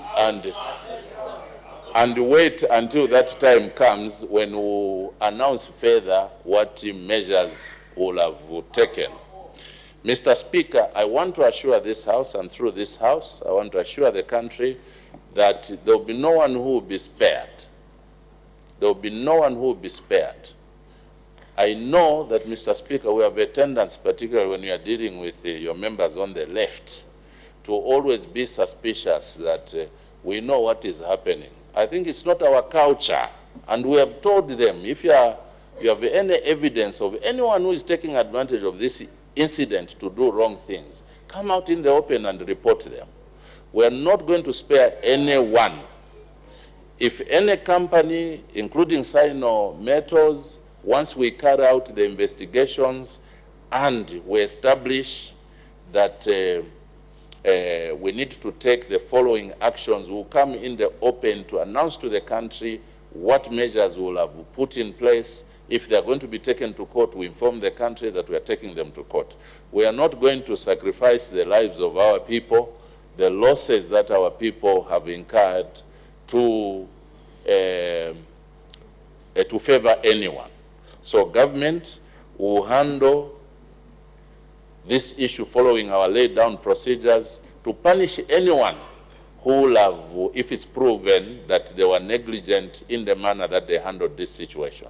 So the Honourable Member of Parliament is assured that we will take action at the right time.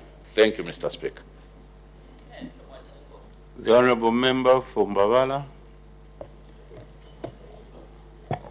Yeah, thank you so much, Mr. Speaker, for giving us, the people of Mbavala, a good opportunity to ask a follow-up question to the Honourable Minister of Environment. Mr. Speaker, first of all, it's a disappointment that the opposition benches are completely empty when we are supposed to be discussing important national matters. So we are disappointed as people of Mbavala to have empty benches on all our colleagues there. Order, Honourable Member. Mr. Speaker, my question is... Order. May you take your seats, Honourable Members? May you take your seats, Honourable Members? May you take your seats? May you take your seats? I want to ask my question. Order. Let's avoid rising on our seats if we are not yet called upon. This causes disorder in the House. If it's a point of order, you have to indicate, and I will be able to identify you. I've got gadgets that I'm able to see. My eyes are still working. As the time is 10:40 hours, I suspend business for 20 minutes for a house break. For still being with us on Parliament Television. Business has been suspended for 20 minutes. At the time business was suspended, the House was considering a ministerial statement which was rendered on the floor of the House by the Minister of Green Economy and Environment, and this is Honourable Mike Mposha, and it is an update of the action taken on the pollution caused by the failure of tailings dam at Sino Metals Leach, Zambia Limited. The members of Parliament were posing follow-up questions, seeking clarity from the Minister. And at the time the business was suspended, it was Mbavala, Member of Parliament, who was on the floor of the House raising a point of order. Yes, President, we now look at business that has been considered on the floor of the House from the time business resumed at 09 hours. Mr. Speaker did make some announcements. Mr. Speaker informed the House that the Ministry of Education, in conjunction with the Institute for Parliamentary Studies and Training, will hold a one-day seminar on the new school curriculum in Zambia This follows numerous questions on points of clarification on the ministerial statement that was rendered by the Minister of Education, Honorable Douglas Yakalima MP, on Tuesday, 20 February 2025. The seminar will be held on Monday, 17th March 2025 in the amphitheater starting at 09:30 hours, and all honorable members are encouraged to attend this important event. The other announcement that was made by the second Deputy Speaker was to recognize the presence in the public gallery of pupils and teachers from Sunshine Secondary School in Lusaka District and pupils and teachers from Ndola Trust School in Ndola District. On behalf of the National Assembly of Zambia, the second Deputy Speaker did warmly welcome the visitors to the National Assembly of Zambia. Let's quickly look at what else is yet to be considered on the floor of the House. I know, Matimba, that we do have questions for oral answer. Yes, President, we have one question for oral answer under Standing Order 82 and 5 questions for oral answer under Standing Order 80. All right, to be able to share with you the details of those questions for oral answer, Standing Order 80 and 82, and we'll be able also to share with you the ministerial that was rendered on the floor of the House by the Minister of Green Economy and Environment. We need to take a short break as well, Matimba. Yes, President, and so just now we go on a break. Remember, Business of the House will resume at 11 hours. Keep watching Parliament Television.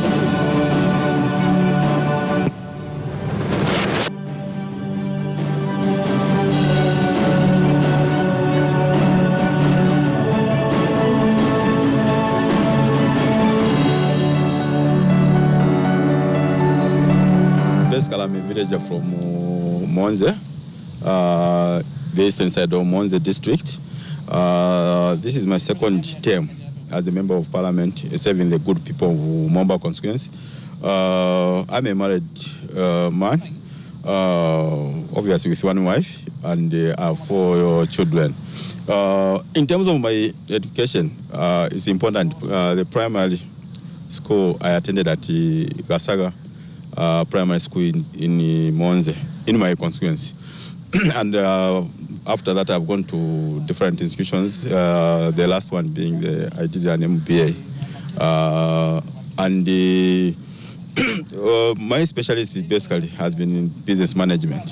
I specialize in that. But I must mention also that I've learned quite a lot, being a villager, as I said, whereby I remember I've gone to school. I spent the whole of my primary school, in fact, without putting on shoes until I was in grade 7.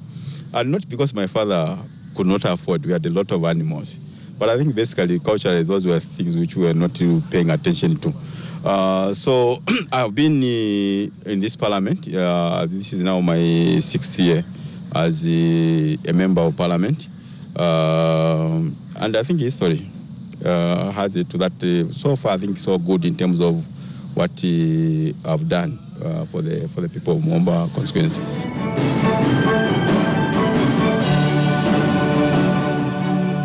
So Momba constituency is a purely rural constituency.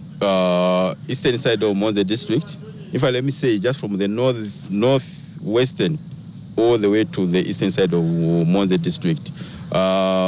My neighbors are the Bwenga constituency, Monze Central, Magoye, and the Gwembe. So predominantly the rural constituency, my people are mainly in agriculture. We do rear animals and farming. We play a key role in feeding Monze district and other parts of the country. In terms of the population, we should be standing around, I think, 40,000 now. As you are aware, we are going to do another census in this year, in fact, in August. So that I think will give us the good numbers. I must mention that also in terms of the geography, my constituency is peculiar in that I have 5 wards. Out of the 5 wards, 2 wards are in the valley, because as I indicated, I share the boundary with Gwembe. Gwembe predominantly is a valley. And then the other 3 districts, wards are also in a plateau setup. So because of that kind of differentiation, even in terms of the terrain, what you need to do here and there differs quite a lot. So that is the coverage. You may be interested that immediately you leave Magoye River, thereabout after the Magoye Bridge, all that is in my constituency. So the Great North Road coming to Lusaka from Monze, I cover part of the western side of the road, and very near, very close to Monze district, Monze town per se. You are talking about just 3 kilometers from Monze town. Then my constituency begins. But surprisingly, so you may be aware that Momba constituency is one of the smallest constituencies in Monze, in fact in southern province. It's one of the smallest, but terrain-wise is challenging to access some places.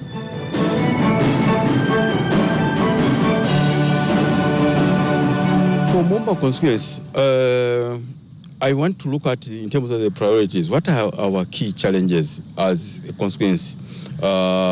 First and foremost, we are looking at the availability of water, both for human beings, that is clean and safe water to drink for people, and both for the animals. And that, for me, has always been my priority.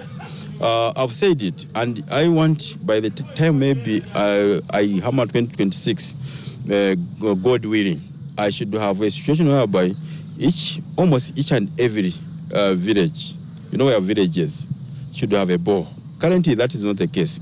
We still have a lot of our mothers walking long distances in search of water. The same goes with our animals. If you come to Momba constituency, you'll find that we don't have any river, which we call them perennial rivers, which has water throughout. We don't have that. So we rely heavily on dams. And these dams are silted now. So that is our priority number one, the availability of water for our people. And also the road network is nothing to talk about. The roads are quite very, very bad. In the schools also, we have quite a number of good schools, but I want also to ensure that some of the community schools we have are upgraded to government school. We don't have desks. Most of the classrooms are not desks.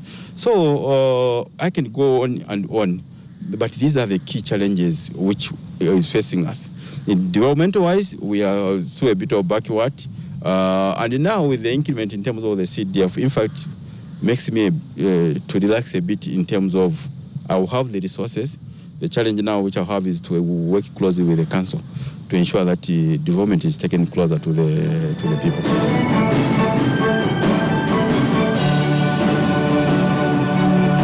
So for the members of constituency, my word always has been that we need to work as a team. If we work as silos, basically we will not achieve anything. And I'm their representative, but this is their job. Together with me, I have to match with their expectations.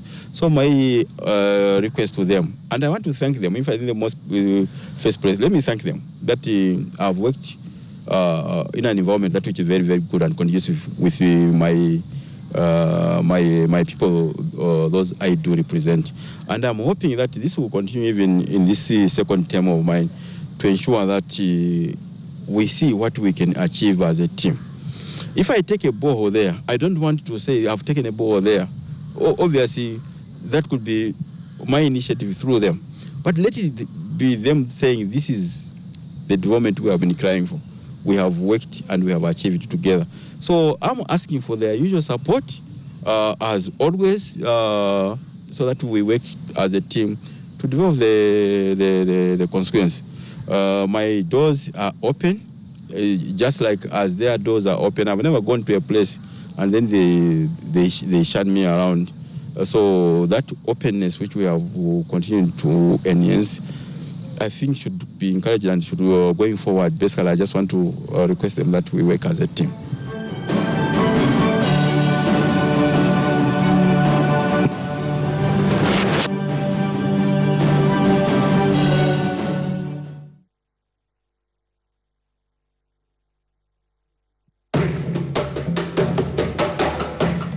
Explore and experience the magnificence that is Zambia. A thrill-seeker's paradise, blessed with some of the most breathtaking adrenaline activities on Earth. Choose from whitewater rafting, to gorge swings, to bungee jumps, and set your inner superhero free. If being up close and personal with nature is more to your liking, then we have just the thing for you.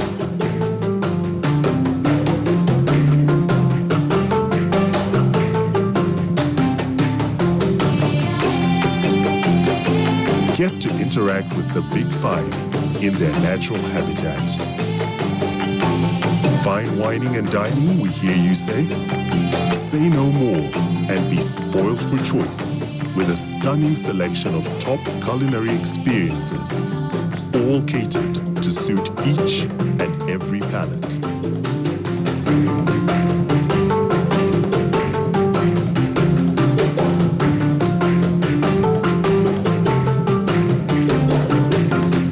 And then there's the nightlife. Grab a drink. Surrender yourself to the ebbs and crescendos of an irresistible beat. Say cheers and get ready to dance the night away. All in the company of the friendliest people you will ever meet. Immerse yourself in the rich culture, movements, colors, pulse, rhythms, and energy that make up the unique fabric of Zambian society. Be sure to acquire a piece of exceptional Zambian craftsmanship and artistry to remind you of your stay.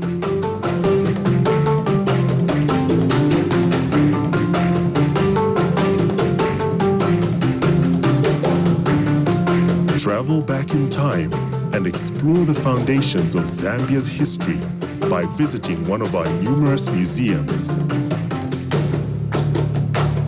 So whether it is supremely fitted conferencing facilities, accommodation and amenities,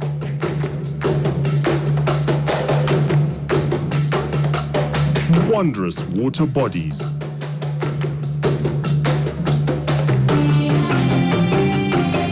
or undisturbed nature, this is your best destination. Zambia. Let's explore.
All right, thank you so much for still being with us on Parliament Television. The House is still on the 20 minutes health break, and at the time business was suspended.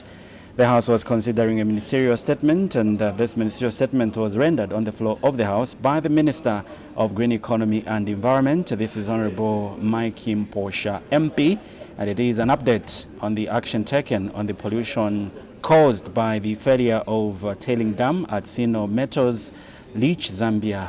And Allah, Member of Sanje, has just concluded asking a follow-up question. So when business resumes, the Minister of Green Economy and Environment will respond to his follow-up question.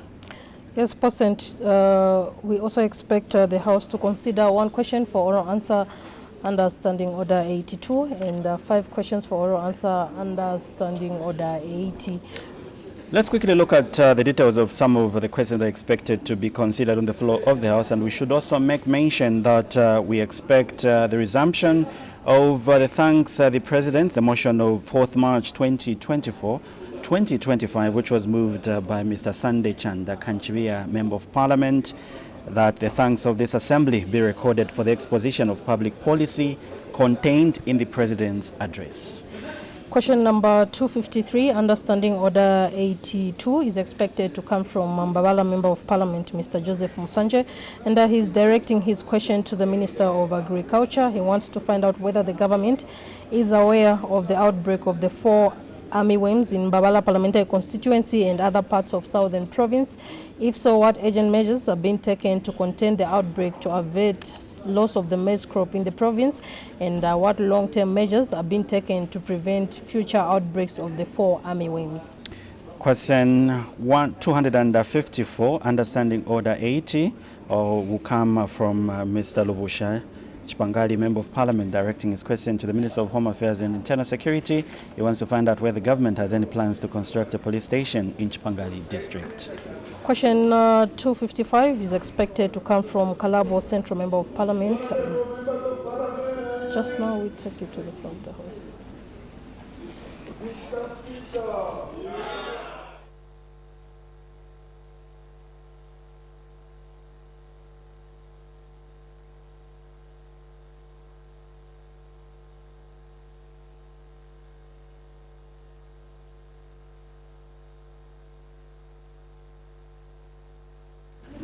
All right, business is about to begin, and it will only begin once the quorum is constituted.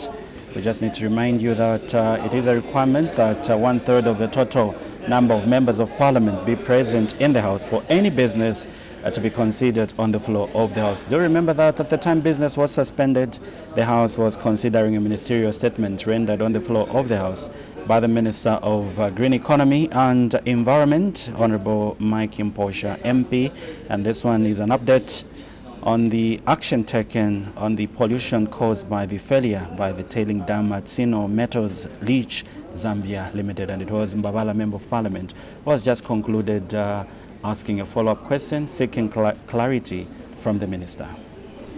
Yes, President, we also expect the House to consider one question for oral answer Understanding Order 82 and 5 questions for oral answer Understanding Order 80, and question number 255, Understanding Order 80, is expected to come from Kalabo Central Member of Parliament, Mr. Chinga Miyutu. He's directing his question to the Minister of Technology and Science.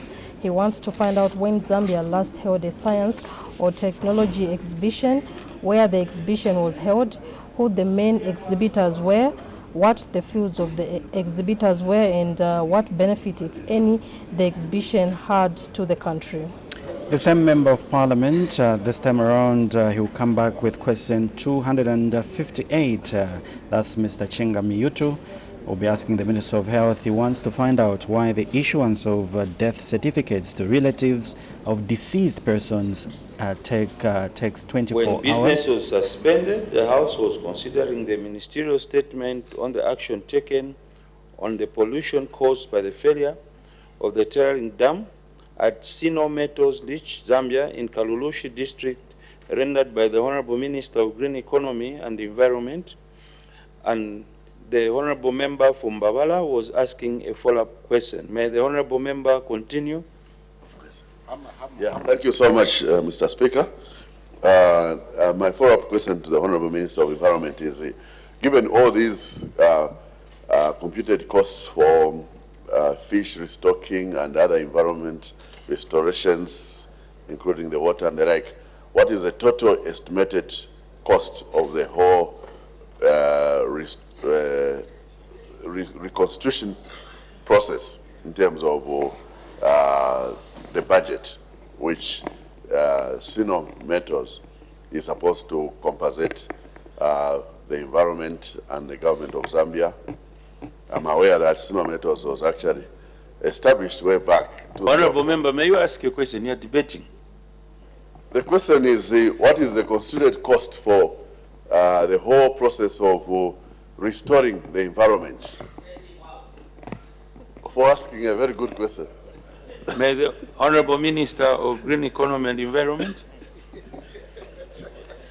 Thank you, Mr. Speaker, and I want to thank the Member of Parliament from Mbabala constituency for that question. Mr. Speaker, like I did indicate earlier, that the cost of compensation and also restoration will be determined by the assessment that is yet to be undertaken. Thank you, Mr. Speaker. There are no any further questions. We proceed. Our next business on the order paper. Question for oral answer, understanding orders 82. The Honorable Member from Mbabala. Thank you so much, Mr. Speaker. Question number 253. I must announce that the Minister of Green Economy and Environment is the Acting Minister of Agriculture. The Acting Minister of Agriculture. Thank you, Mr. Speaker. The Member of Parliament for Mbabala constituency, Mr. Joseph Musanje, has asked the Minister of Agriculture the following question in three parts. A, whether government is aware of the outbreak of the 4 armyworms in Mbabala parliamentary constituency and other parts of southern province. B, if so, what urgent measures are being undertaken to contain the outbreak to avert loss of maize crop in the province? And C, what long-term measures are being undertaken to prevent future outbreaks of the 4 armyworms? Mr. Speaker, the Ministry of Agriculture is aware of the 4 armyworms infestation in southern province, including Mbabala parliamentary constituency in Choma district. The 4 armyworms infestation rate in southern province is at 35%. All the 379 agricultural camps in southern province have been affected by the 4 armyworms. Specifically, 155,715 households and a total cultivated area of 133,454 hectares have been affected. B, in order to contain the outbreak and avert any loss of the maize crop in southern province, government has undertaken the following measures. 1, procured and supplied 6,000 liters of chemicals. 2, procured and supplied 150 sprayers. 3, procured and supplied personal protective clothing to camp extension officers in all the affected areas, including Mbabala constituency. Number 4, camp agricultural extension officers are on the ground training farmers on integrated pest management of the 4 armyworms, including alternative management options such as field scouting, use of botanical pesticides from common locally available plants such as neem and Tephrosia are also promoted for use. D, government, or C, government is cognizant of the fact that the 4 armyworms is migratory pest which cannot be completely eradicated.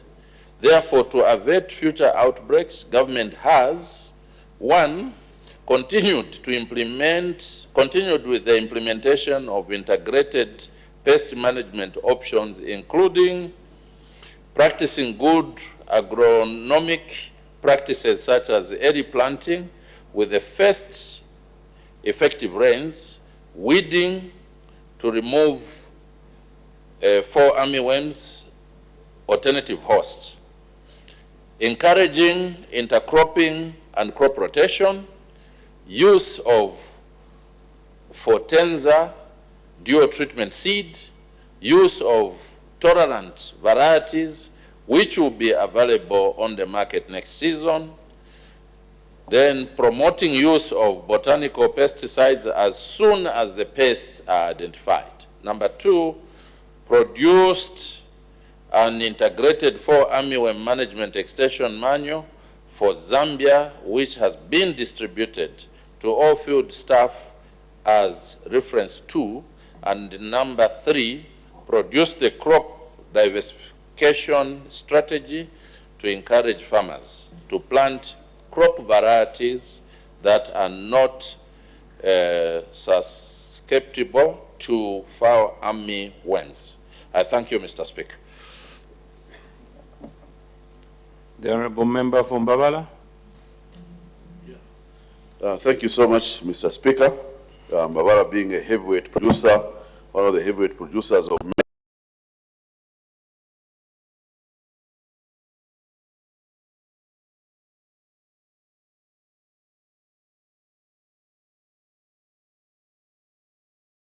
the armyworms.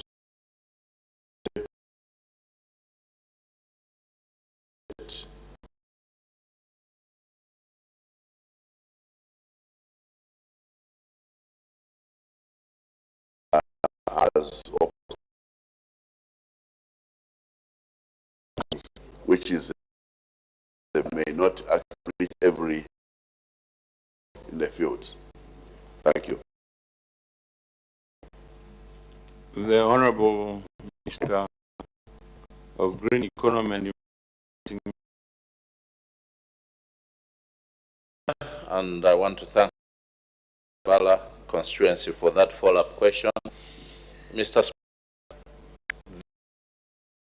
these are what government has put in place as to whether we need to scale up with other more robust intervention.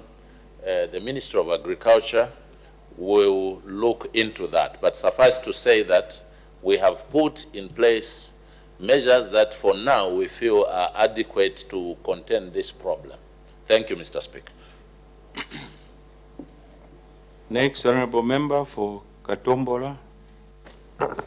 I thank you, Mr. Speaker. Honourable Minister, thank you for your responses. As you are aware, Katombola constituency is also neighbouring Mbabala. We are also in heavy growing of maize, and the biggest threat is armyworms. And actually, that is what is discouraging most farmers in Southern Province to grow maize. Are you considering, as a ministry, to avail the medication as near as possible to the places where our farmers are? Because these pesticides are very hard to find most of the time when the rainy season comes. I thank you, Mr. Speaker. The Acting Minister of Agriculture. Thank you, Mr. Speaker, and I want to thank the Member of Parliament for Katombola.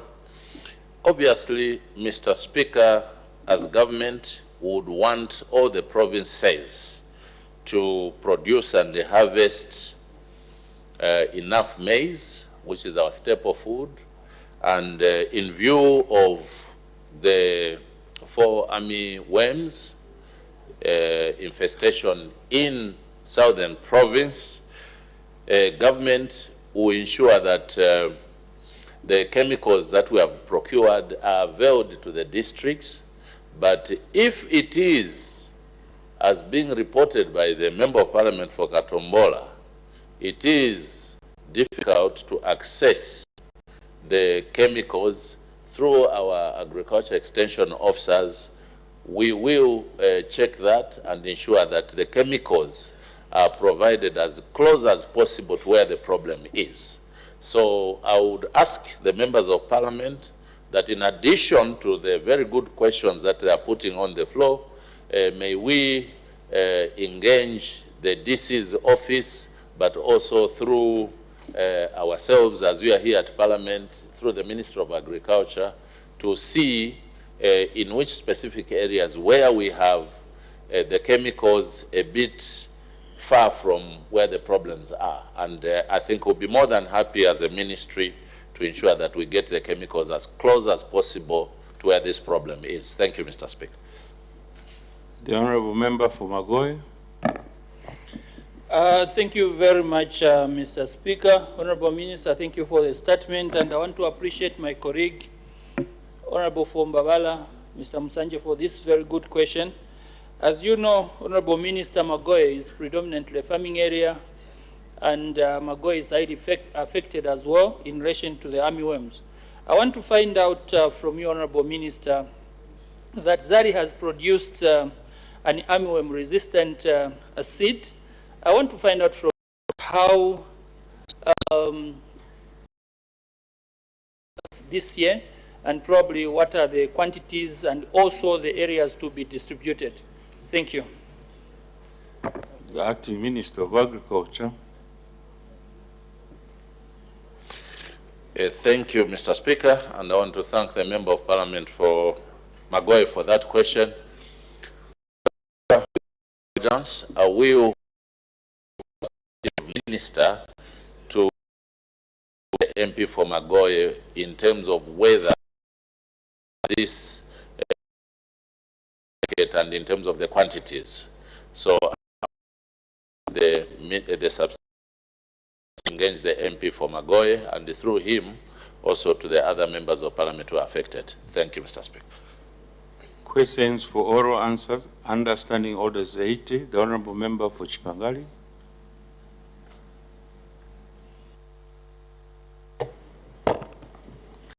Question 2, Mr. Speaker. The Honourable Minister of Home Affairs and Internal Security.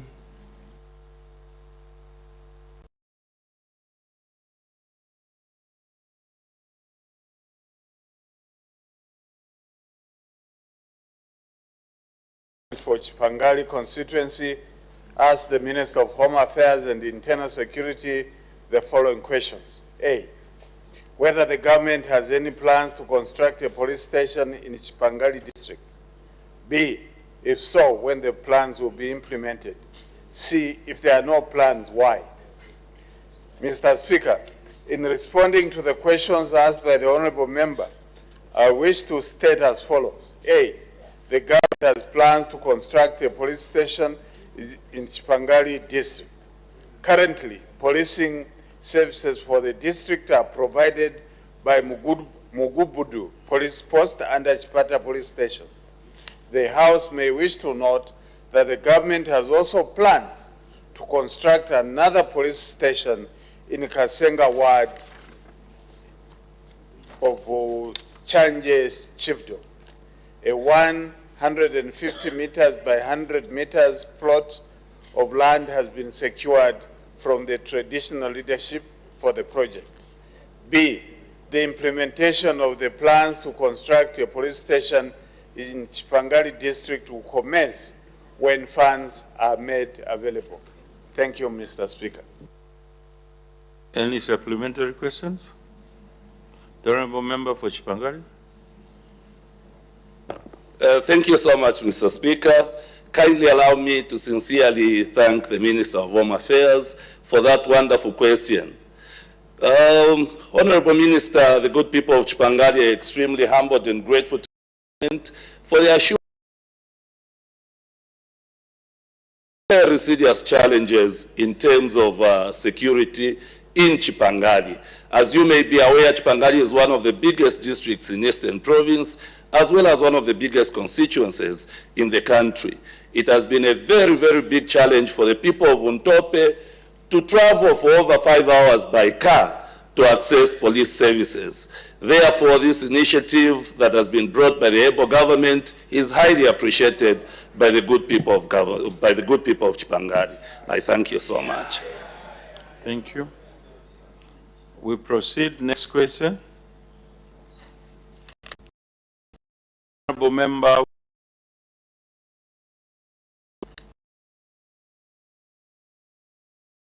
Number 255.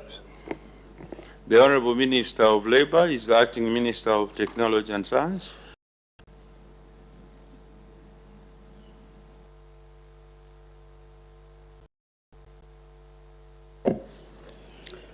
Thank you, Mr. Speaker.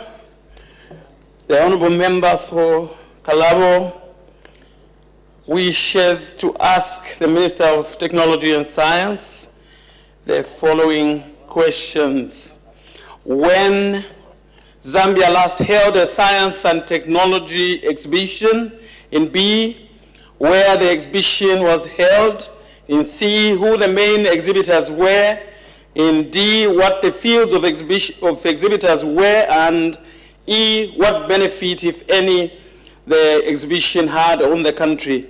Mr. Speaker, I wish to inform the House that Zambia has held 2 science and technology exhibitions in the year 2024. The exhibitions were held from the 8th to 9th of May 2024. And B, the event was held in Lusaka. C, the main exhibitors included various research centers,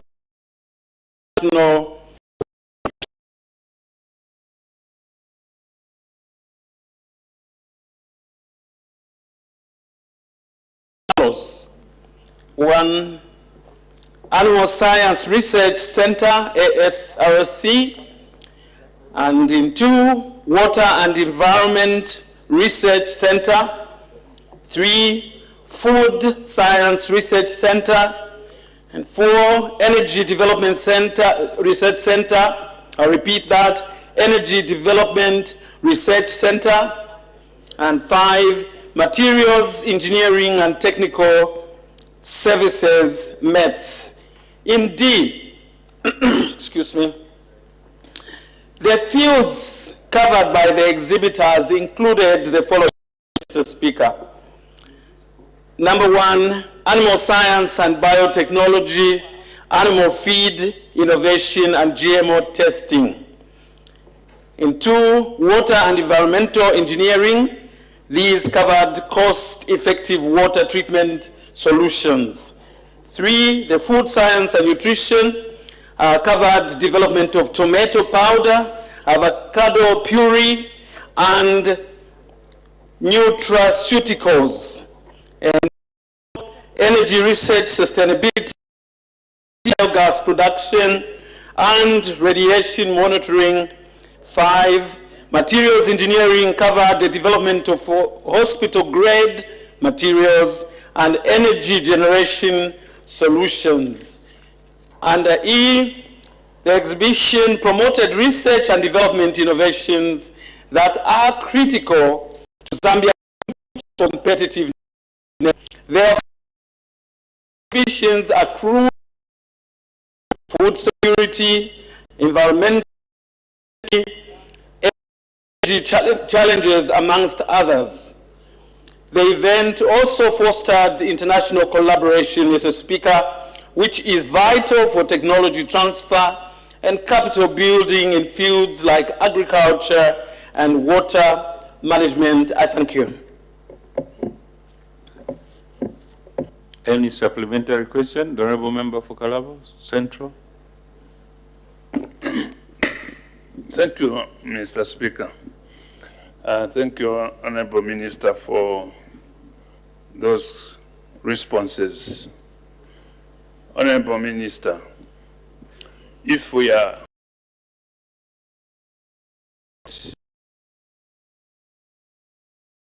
such exceptions.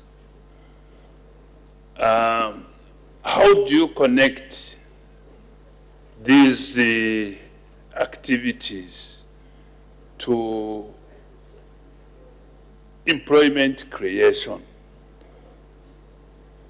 so that at the end of the day, the country benefits directly from these exceptions? Thank you, Mr. Speaker. The Acting Minister of Technology and Science.